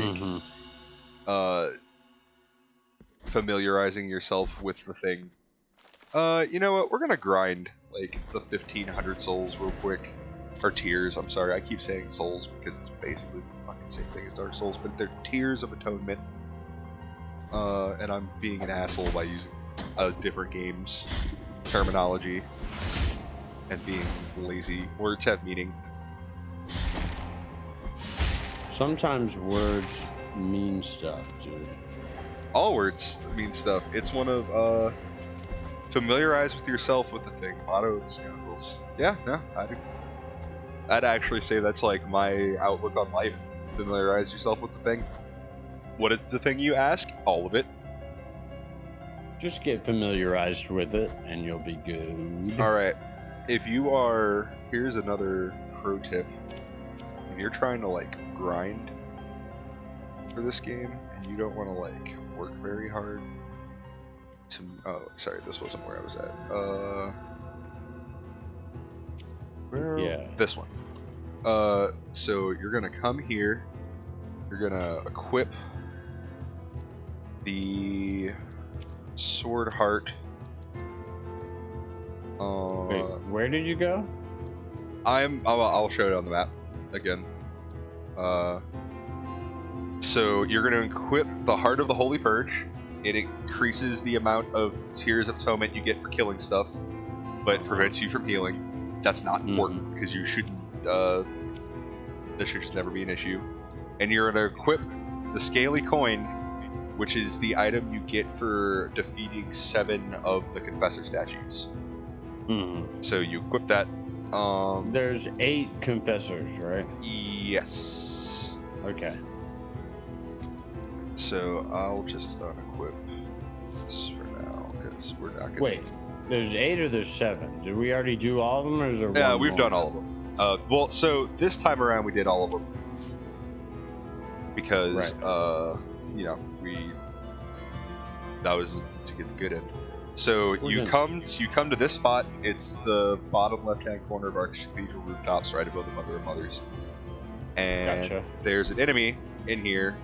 It's this one right here. And you're just gonna come and murder it real quick, and it gives you like 400 tears. And you're gonna come right here, and you're gonna reset it, and you're just gonna keep doing that over and over again. As far as I have found, there's no faster way. This is like the power level. Like, because by the time you're doing this, you really don't need that many. You've already, like, by playing the game. 2,000 for that guy, or how many do we need? We need 21,000. And, like, 21,000. we're like I said, when we started this, literally, like, a minute ago, I needed 1,200, and we're already basically done. Oh, nice. We need one more. Yeah, if you're just going now, granted, I have also not bought a lot of stuff in the shops in this playthrough, so if I were to go do that, I would definitely grind some more. But like doing this, you get a pretty reasonable intake. It's like I did the math on it earlier. It was something. So you can buy more. Like, can you get any more health things like the flasks, or you've already gotten all the ones you can get? Oh yeah. So before you could, let me unequip that thing. By the way, I'm gonna put the Heart of Oils on. Just fucking doing it live. So right now I have 6. I have upgraded them 4 times. So before the DLC came out, you could not upgrade your flask. You just got up to 10, and their healing was crap. Like, right. So once you upgrade them, you can upgrade them up to 4 times, and you've already done. You can upgrade them to 5 times. You end up with 5 fully upgraded flasks. Oh shit. I'm about to go and get the last upgrade right now. Give us that last upgrade. This worked out perfectly. Because we're in the deserted Cetron, boys. Damn, this guy looks fucked, dude. That is just weird and crazy. Dude, this is one of the most, like, intense bit of imagery from this entire game. Like, his nail feet. Just like, the... For your own sake, leave me alone. There's no need to think that of what is about to happen. Yeah. Alright, I'm gonna leave you to it. Well, if he escapes, is that guy gonna be okay, or? Well, let's Or everybody else in this give game that just died horribly. that guy just had a second to do his thing, so let's go back and check on him. Let's see what he has to say. He's dead. Oh shit. And this old man is sleeping, and he's unresponsive. I can't talk to him. So, this is what this guy got for helping us. That's what the Benjamin Button disease is all about. This fully grown, horrific old man just burst out of that dude's chest, alien style. So pretty fucking nuts, dude. This game's it's amazing. It's honestly got some of the most intense imagery I have ever seen in a video game. Like, and none of it feels forced. It doesn't feel like anachronistic within the context of itself. Have I gotten any other upgrades? I came pretty close to 100%ing this game on this playthrough. We're at most of the map. Yeah, 98% map discovery. nice. There's like a couple of side quest rooms that like I'm just not worried about. The rewards for getting them are neat, but like it's not enough to make us go and do all that backtracking, in my opinion. Like, if you're we like to go 98% of the way, guys, and then... yeah, no, someone who desires absolute completionism is losing their mind, because I am really reasonably close to being 100% done with this game, and I'm just choosing not to. Do you think if you jump down this, look at this burgundy right here, or the other purple that you were just at? That There? purple, that thing that you didn't Right jump here? down. Oh, Yeah. no, because there's a few other rooms. Oh, you mean like right here? No, the one you're pointing at and the one in the purple, the burgundy Yeah, no. and the purple. I mean, I could go back and get them, but like, Those are just the other two. yeah, that's just like transitory space. Like, any rewards I would get for doing them is honestly like not as good as the things I already have equipped, kind of thing. True. Let's see. I'm going to put that back on. Because we were once altars, and now we are boys. Like, okay, so there are, of the items I'm missing, I'll go ahead and like lay out what they do, because some of them are pretty rad, and like, I don't want to spoil all the puzzles in this game. There's some pretty cool puzzles you should like have a chance to work out for yourself. Alright, before I continue, Carter, are your glasses on? My glasses are not on. Alright. Sorry. It's cool. No, that's why I'm here. That's why I'm asking. I will put them on right now. Alright. We're just gonna listen to the Spanish this time. En mi sueño quise hablaros y presentarme. Guardián del milagro y del milagro estandarte. Con gran dolor cargo el símbolo del Padre. Soy las manos de piel de sangre. I am the hands of the bloody skin, and I am the eyes from which the mother gazes. But now I know of you, apart from your cold, nameless visage, apart from your cut, lost, and wounded hands, apart from the mourning of your death. No, I know nothing of you. Only the miracle knows. Ahora que tu espada llena de culpa con la vía de oros choque. Deja que se Dude, duelan your y en gold procesión fucking sword is marchen. about to eat Por upon my siempre os shit. maldigo en el nombre. Well, it's not like I haven't murdered him once in like the last half hour, you know? He will never beat me in cock, hero.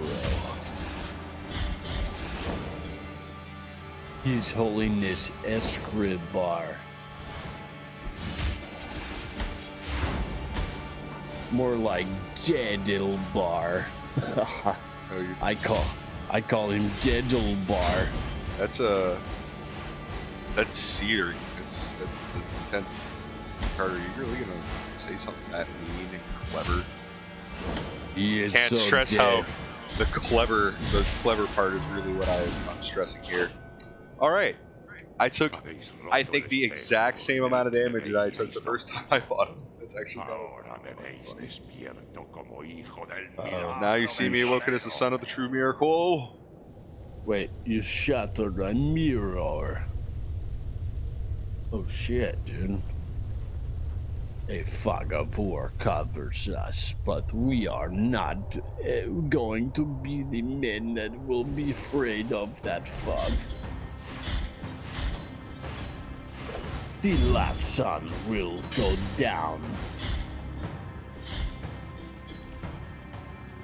Alright. Oh, really? Oh, this sun has nothing upon us. Honestly, the difficulty of this fight is entirely dependent on whether or not the ice platforms cooperate with you when you need to hit them. Is it all RNG? Well, I'm just sitting here wailing on them because I actually can now. And that, yeah, see? Damn. Yeah, do you see that? Yeah. Like, this fight. Sometimes they're cool. This fight shit. this fight is either hard or it isn't, because you can either sit there and like wail on them, or the ice platforms are just like, "What up? I'm not gonna put you anywhere near where you need to be." And you can hit that eye pretty much at any time, right? All right, On the sword. that went. Holy shit! His face just fucking fell I apart. Dude. almost What didn't. the fuck? Carter, we watched this all once already. Dead, damn it. No. I know. I think my glasses were fucked up for the first one. I just didn't see all that like crazy, Okay. that like red Goro thing popping out of the end. Like, Yeah, it was fucking that's nuts. Yeah, dude, it's insane. Man, I almost didn't have to heal for that fight. I think if I were given another crack at it, I could reasonably beat that fight without healing. I'm not doing that today. I love this. Just that small scene right there. Yeah. Holy shit. No, it's amazing. All right.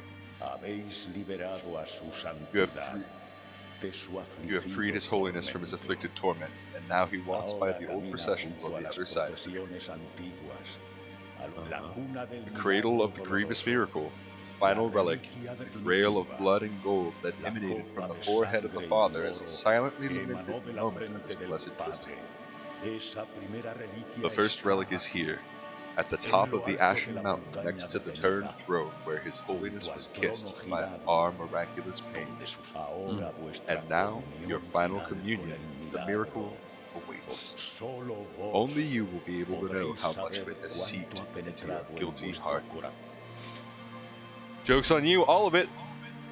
Only I will know because I am first. Yep, not even slowing down this time. Okay, so this time, like, you just run on top of him. Yep. Shit. So this ending, no, this ending is rad as fuck.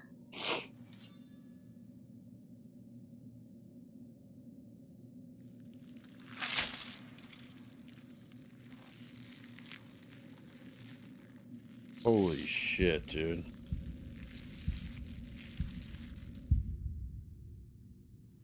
He just fucking stabs himself and shit. Yep. And now I am tree. And turned into a tree?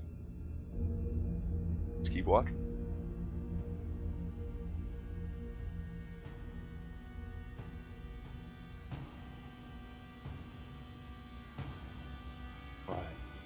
That's so crazy, dude.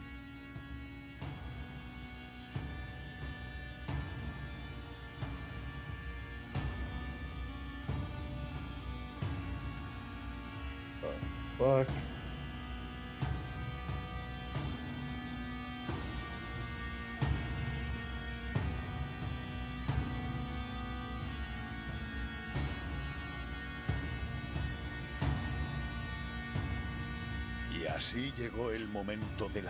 And thus the moment of the final communion with the sword born of guilt, a last sacrifice in order to finish penance and break off with the ungodly will of the grievous miracle.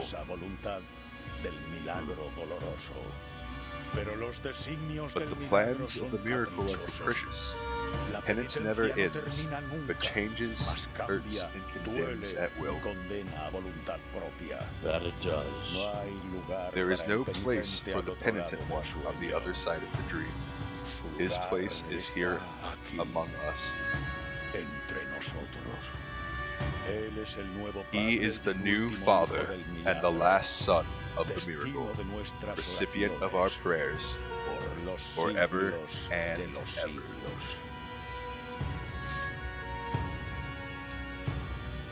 So basically, you become God. A god tree. So the true ending of this game is that you absorb all the guilt from all the confessor statues around the world unto yourself, and become so steeped in penance and sin and all the things surrounding it, that you are able to ascend up that mountain of holy ash. And when you sacrifice yourself, also I'm echoing a little bit on your end. Yeah. When you sacrifice yourself, because you've absorbed all that guilt, you basically atone for the collective sins of everybody who confessed those statues. That's how I'm interpreting it. Right. So like you were supposed to turn into the tree to kind of atone for everybody's sins? Yeah, so the whole tree thing is actually a pretty recurring image in religious art and imagery. The idea of like people turning into trees. It's something that's like appeared a bunch of Dark Souls, it appeared in Bloodborne. It's appeared in other stuff too. The idea of you're at some point cease to be human and take that tree form. Yeah, sometimes you have to turn into a tree. It's the Roman, Spanish, Catholic way of life.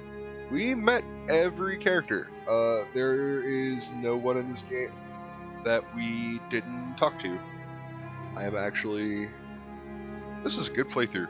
This is a fantastic game. Like I said, 9.8 out of 10, barring some like really unfortunate jumping puzzle things that kind of kill the flow of the game when you get frustrated with them, because no other part of the game really has that problem. Right. It's only the library. It's all the sucking art. But, no, it's so good. Oh, and here's the Spanish voice actors, which is the guys we've been listening to. Honestly, I liked the English voice actors a lot, but the Spanish voice actors were better. It was like, it felt much more... Jordi Bugzaxeros, who's Redento? Oh, Anton Cancels. Yeah. Yeah. Oh boy, look at Gremino, Gladio, Serrano, my main. Nacimiento's voice actor killed it. Like I felt like an old man was bursting from my chest. And I was being grievously punished by the horrific ill will of an uncaring universe. That guy, I mean, dude, that guy got Benjamin Buttons, if I've ever seen anybody get that. I'm glad we got to see that, because like that's a gnarly ending to that.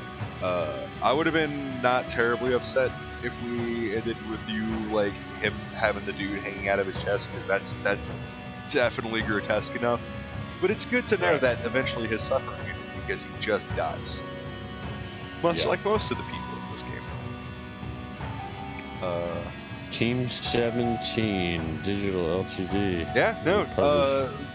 This I had never heard of this team before, the studio before, but like I'm super looking forward to whatever project they do next. Like it's gonna have my immediate attention if this team does something else. Yeah, if you guys like Kickstarter games or just any kind of indie game, or like supporting the little guy or the fucking underdog, I definitely say right now the Kickstarter game I'm most excited about is Yuden Chronicle. Oh yeah, we've been talking about that the last couple of weeks. It's if you haven't checked out our Suikoden Let's Play, it's actually got updates coming again as of this point, and that's a rad game. If you're into JRPGs, you're into like the old party-based go and turn-based kind of games, you'd enjoy it. Fantastic story, fantastic writing, fantastic sprite work, soundtrack slaps, and a lot of the people and talent from that series are on Yuden Chronicles. And Yuden Chronicle, it's got him, it's got the creator of Aria of Sorrow, as well as some of the. Oh they shit! got the Does music. it? I actually didn't know that one. I didn't know about dude, the Aria of Sorrow. It's Murayama. I'm trying to think of the guy's name who did Aria of Sorrow. It's another name I'm not very good at pronouncing. But their studio's called Rabbit and Bear Studios. So if you didn't know, Yoshitaka Murayama is the creator of the original Suikoden, and their new game, Yuden Chronicle, is essentially a spiritual successor to the Suikoden series. So it takes, you can check out their Kickstarter. We'll put a link in the description. But it's. I hope you remember to do that, because I'm not going to. Yeah, no, I've got it all. I've got it all. Yeah, good. We got it, bro. Yuden Chronicle is a very slow credit crawl. This team deserves to be fully exposed, but this could have been at a slightly faster. Look, Super Smash Brothers got through that entire bitch in like a minute every time, at least in Melee, which is the superior Smash title, because I'm a... Nice. Hold on, I just saw somebody say something in chat. It is, I guess it's in a medium pace. It's that good medio. I don't know, maybe it's just because I read quickly, and I'm like... I don't know where I was going with that thought. There's nowhere to go with that thought. Paula Finger Spit Ruiz. You thought we were gonna read.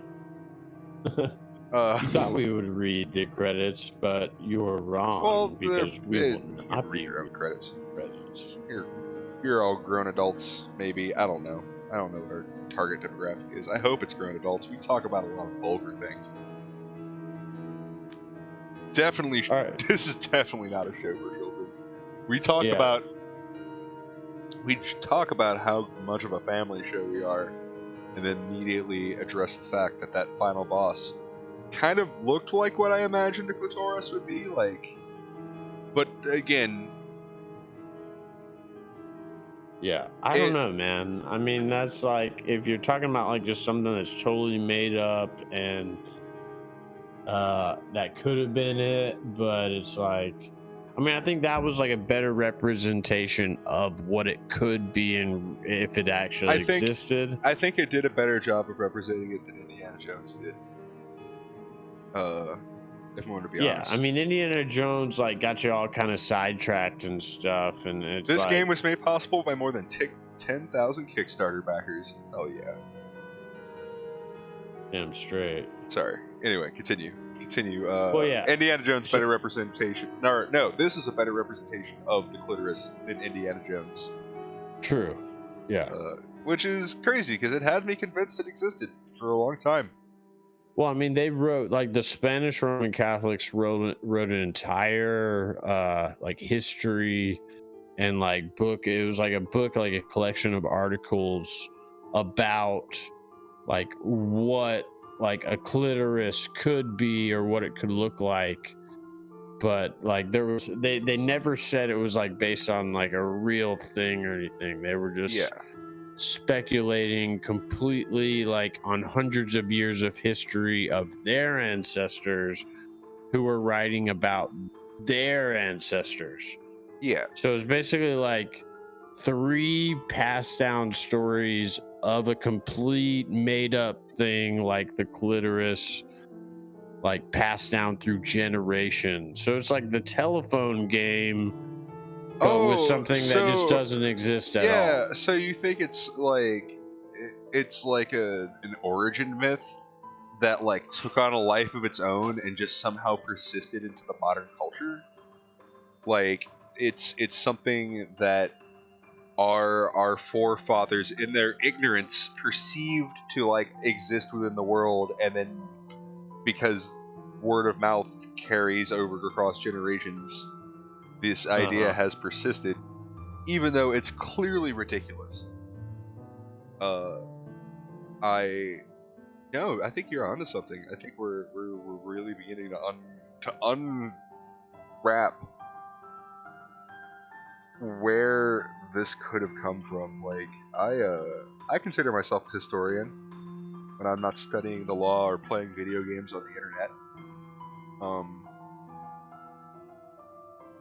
And I would you are. Yeah. And I would like to deep dive maybe a 6-part lecture series on the historical origins of the myth of the clitoris. What cultures could have produced such a myth, so we know which to avoid, because they're clearly nonsensical. They're silly people. Oh, we're about to go through 10,000 names. We could do a. You know what? Like, they deserve it. We're gonna let them get. We're gonna get their time. So we'll let these people. We could do like a full-scale technical analysis of the all the tales that comprise the mythical clit. Well, first on that list would be the South Park movie. I mean, bigger, longer, and uncut. Yeah, bigger, longer, and uncut. Is there another South Park movie? Because if so, I need to go and watch it. Because bigger, longer, and uncut is one of my favorite. There's not, movies. but there are 2 South Park video games which we have to play on the show. Oh yeah, no, that's on our short list. Oh no, I'm ready to totally pivot and fucking talk about the South Park movie though, because that's a film that has held up on every level every time I've watched it. I have not enjoyed. Yeah, we're finna about to go through this whole alphabet. What else are we gonna do? These Kickstarters deserve to have their names laid out. Dude, that game or the movie Bigger like blew my fucking mind when I was a kid. I still have it on VHS. It breaks my heart that it took 18 years for me to figure out the dick joke in the title of that movie. Oh, what would Brian Butano do if he was here right now? I'm sure he'd kick an ass or two. That's what Brian Butano do. That's what Brian Butano do. I know. I still remember all the lyrics to that fucking movie. Like it's not even He's like, a game. I'm just a boy in a white trash podunk town.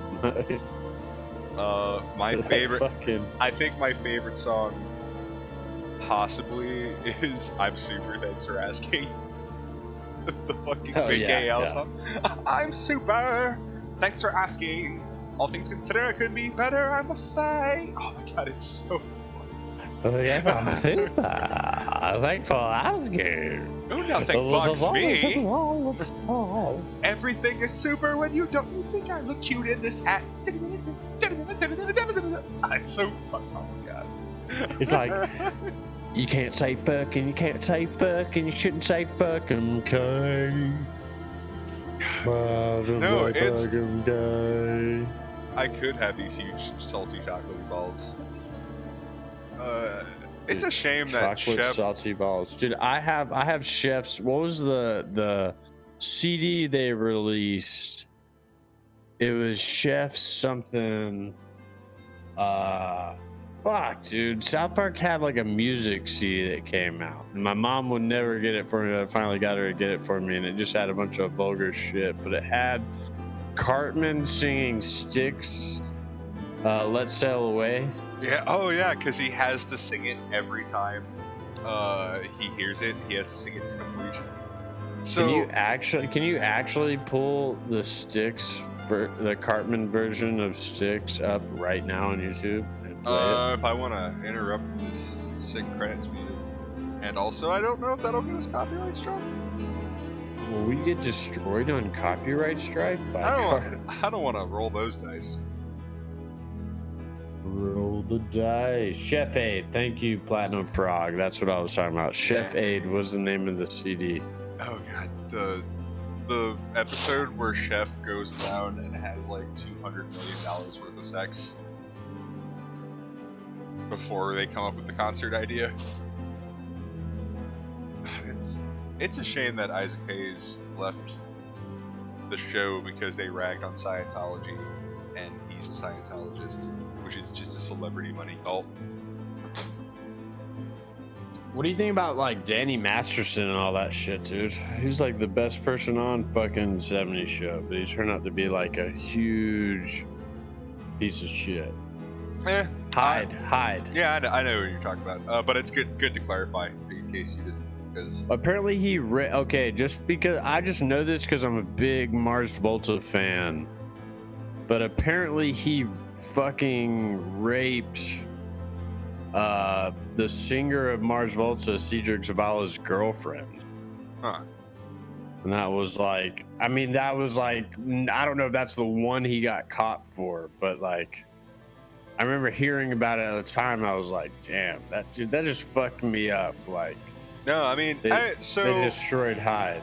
So, like, here's the thing. It's, I've always made a habit of disassociating a person from the character they play, because at the end of the day, it is a character that they're performing for a role, and, like, you can't assume anything about that is the real person, even if it feels totally authentic, because it's their entire job to make it feel totally authentic. And like, because of that, I never had any preconceptions about the person. You okay? Oh yeah, I'm good. I never had any preconceptions about that dude as a person. So when it came out that he was like doing that all, apparently, I like admit to not following the celebrity scandals, because the way I see it, celebrities are just people whose more people know their name, and because of that, I don't really give a shit about what they're doing on a day-to-day basis. Like, unless it's someone like who's directly creating content at the time and would like it would direct my consumption. Like, it's most things. It's so like, to get into, I guess, kind of real stuff, like the whole the way you spend your money and your time is kind of like what values and practices you're willing to say you're okay with whatever person you're spending your money or your time on have done. Right. And the most common example I think of is Chick-fil-A, because it's an actual fact that like Chick-fil-A spends money in countries around the world for anti-gay policies, like to make for actively homophobic legal policies. Chick-fil-A uses the money they make from selling their chicken sandwiches to work towards that legislation. And if you buy Chick-fil-A, your money's going towards that. You don't get to be like, well, I'm only getting a biscuit now and then, it isn't helping that. It doesn't matter. Any of your cents could be going towards that. You have no say in that. So it's like, do you tacitly endorse that legislation being passed by spending your money there because the chicken's eaten? Or, like, do you even consider it? Like, do you even think of that as, like, a moral stance or statement to make? Do you, like, view... Because I don't claim to be, like, the moral authority on anything. Like, I'll never tell anyone I knew anything. Like, Socrates was an asshole, but going around saying he doesn't know shit about shit was one of the most realistic things I ever took from him. To grossly reduce that outlook. Socrates, I don't know shit about shit. So I don't know shit about Socrates, but here is a 5-page essay. He was the guy who, like the wise men is they know nothing kind of thing.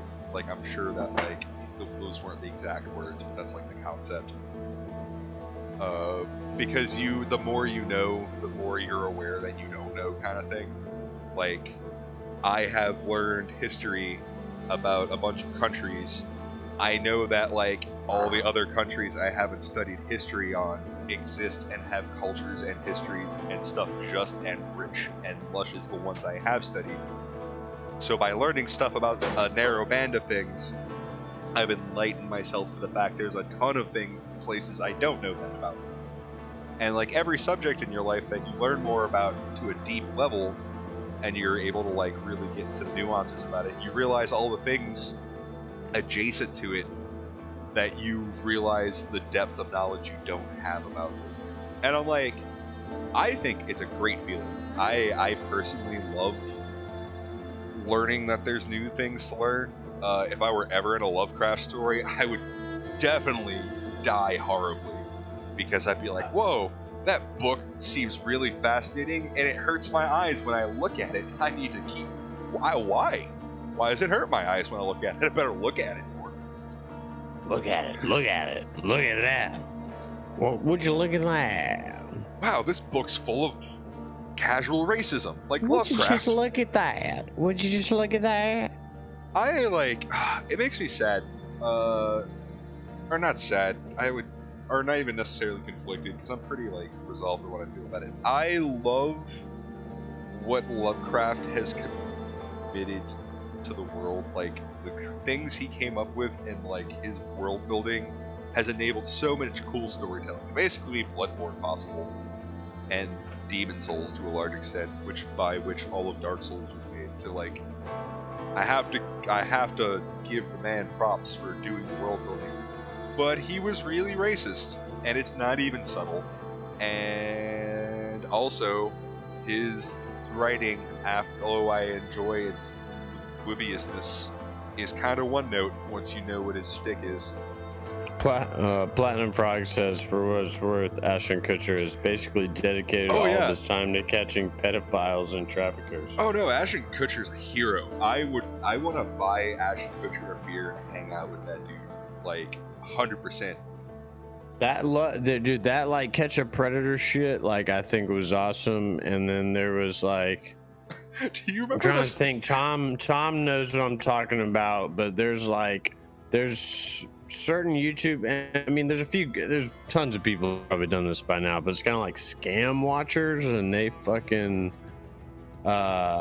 they like document the whole process of like calling like those scam, like, you know, those places who like scam call you and shit. Yeah, they basically like scam baiting. Yeah, they've actually you basically like go through whatever process they're trying to lay out and get as much information as possible so you can like report it. Well, no, he would just like fucking, they would basically hack the hackers, and then like they would essentially, to that call center, they would send like a bunch of crazy fucking like 50 robocalls to them. Like they would basically give them their own medicine and shit. That's what Hawkman used to say, tech support scams. But you know, I'm like a scam enthusiast, so I've always kind of wanted to do something similar to that. Honestly, those robocall dudes, so it's a shame that I legit I'm tempted to just never answer a phone number that I don't already have saved in my phone, because 9 out of 10 times it's some automatic voice message saying that my car is extended warranty. A thing I don't have, by the way. There's no car in my name for me to have an extended warranty on. So like, it's just like it's like my piece of shit fucking $500 beater has an extended warranty that I missed 10 years ago. Like, okay. If anybody wants to give me $1,000 for my shitty car, like, that's a miracle. What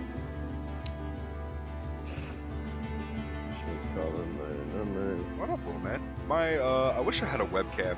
I'm working on getting that for our stream at some point, so y'all can see my lovely face when I have the audible chocolate that is my voice ring through your ears.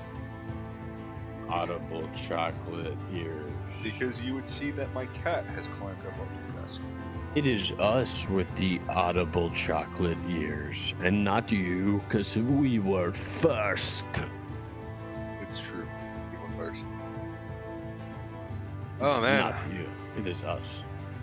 I need to work on my Slav accent Victor whenever we finally get to speak it into.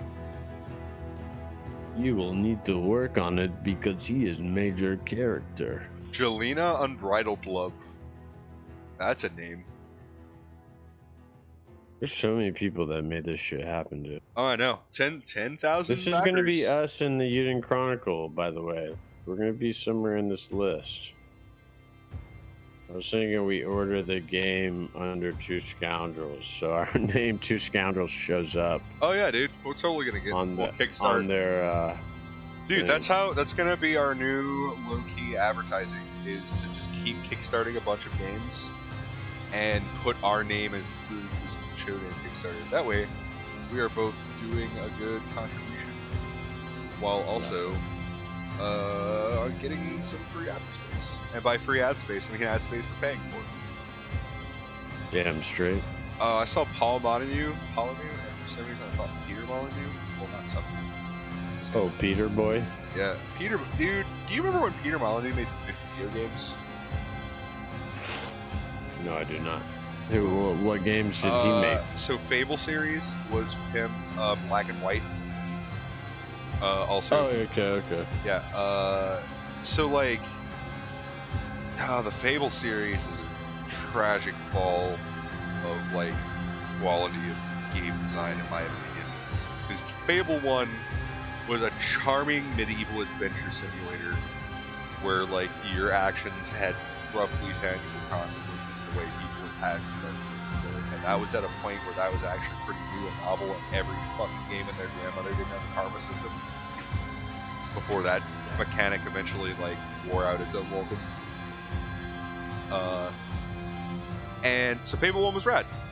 Fable 2 took several ideas from Fable 1 that were not necessarily the most important or best ideas from those games, and then ran with them. For example, real estate management is a thing you can do in the first game. You can buy properties, and then like trophies you've gotten from doing shit throughout playing the game, hang up on them, and makes them worth more money. And it's you can rent them out, and it's passive income. It's a super minor thing. And like it's a nice little like, oh, that's a neat bit of extra world stuff. And it's super exploitable because you can buy a house, put your trophies in it, sell the house for now more than you bought it, and then break into the house, take your trophies back off the wall, and then buy the house for cheaper because the trophies aren't in it anymore. And then repeat that for infinite money. God damn.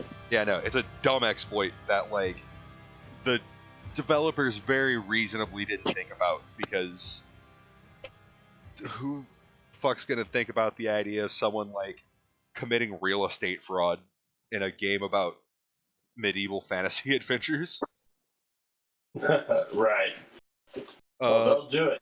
Yeah, no, real estate fraud was the way to get ahead in Fable, as it turns out, and they learned that lesson because Fable 2 has a significant real estate mechanic in the game that is completely unnecessary, eats time, and is even more abusable. Because this one, your rent was based off the game clock advancing. So what you did was you got some properties, and then you just set your game clock in your Xbox ahead like 60 years, and then you reopen your game and collected all the money you needed to play the rest of the game. What was that game that it had it was like maybe a in space spaceship simulator where you had to buy your own ships or something? Eve? Yeah, I think maybe Eve. The one where like people were spending real money on shit and then getting ripped off. Oh, so are you thinking of the MMO that like had like the insane skill grind times and like If there was, I think it was Eve. It was basically like you had to spend real money to make your ships. no, I and don't what think you had people- to spend real money, but like I think you could. Well, there was a game where people were like spending real money, getting these ships, and they would like get invited to a guild, and the people would invite them to the guild and then clean them out and kick them out. No, that Like, sounds. I think that's Eve. Yeah. That sounds like It's Eve. Eve, isn't it? Yeah, that sounds right. Okay.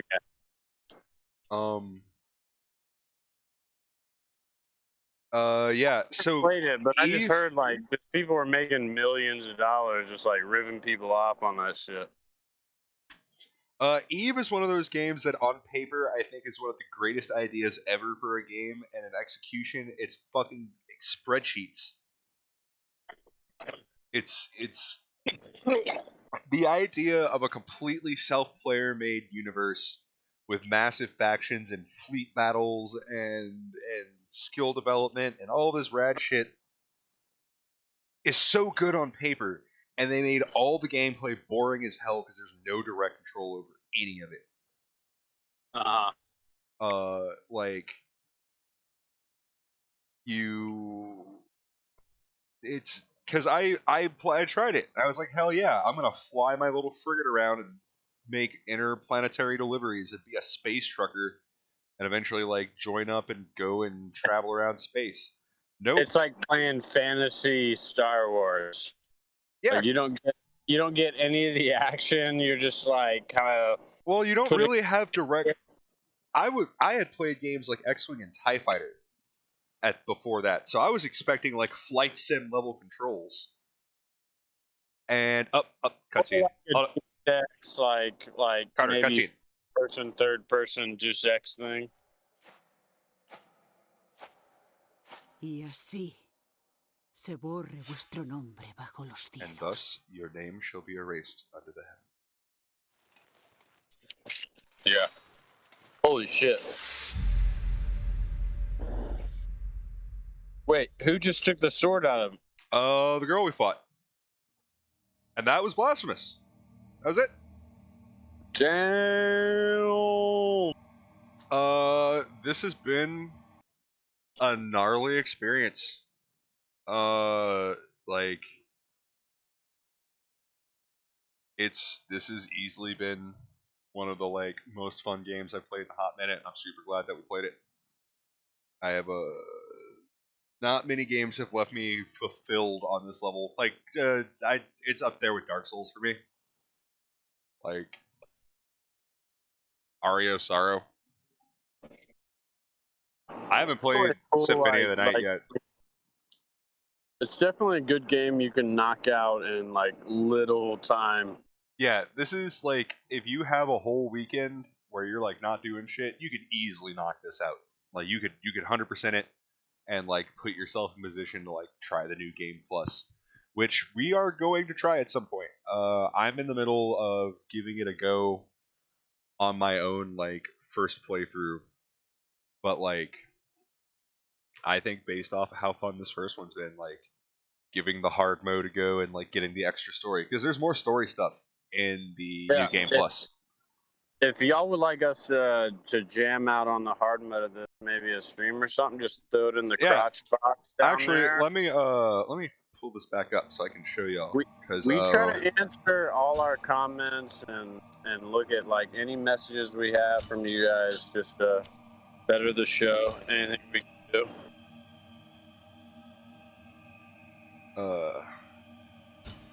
And then also we can look through the skins, since we didn't get a chance to do that before. Nice. This is all like a little bonus content for you since we've finished it. So this is the default one. This is the one you get for beating the game. I'm not sure if it's for beating the game or for like getting the good end. Yeah. Because I got the good end the first time. This is the one. Actually, I think this is the one for the good end. Because I got both of these at the same time. Nice. Then this is the one you get for collecting all the bones in the ossuary, and it's pretty gnarly too. I actually really dig this one. The bone. And after this,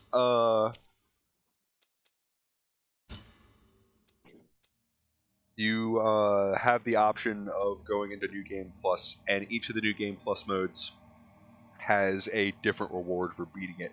And the New Game Plus modes are brutal. Oh my god.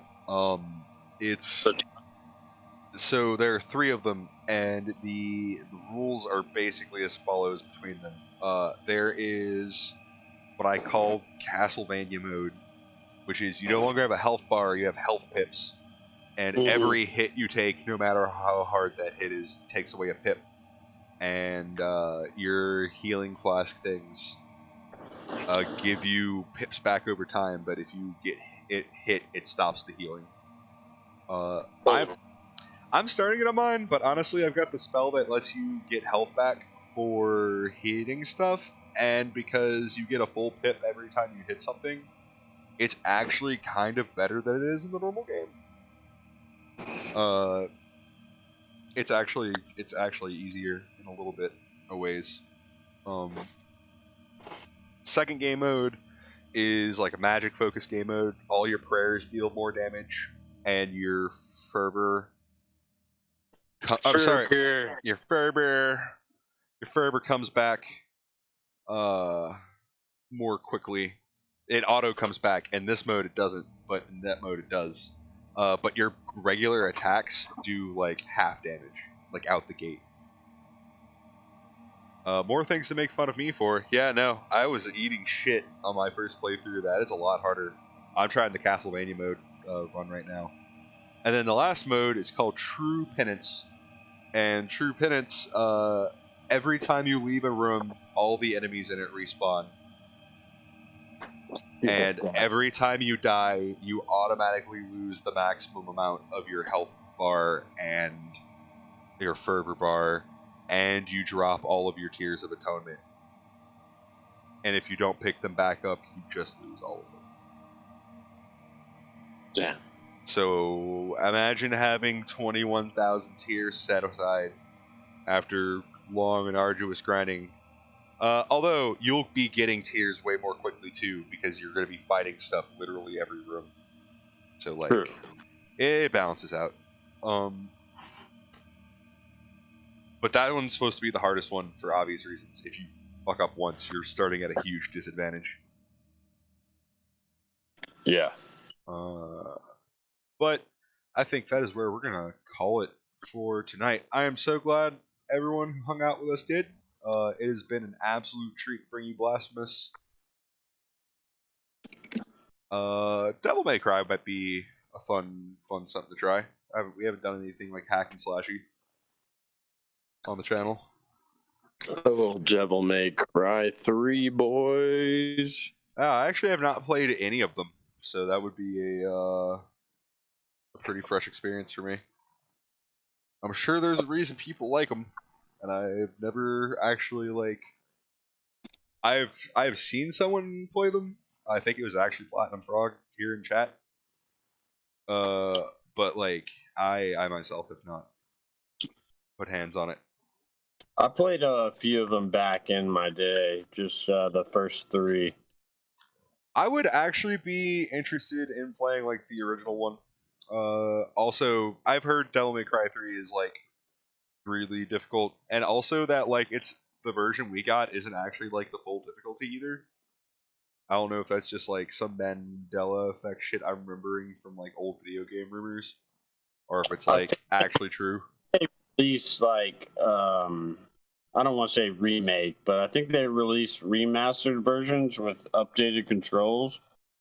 But don't quote me. Maybe.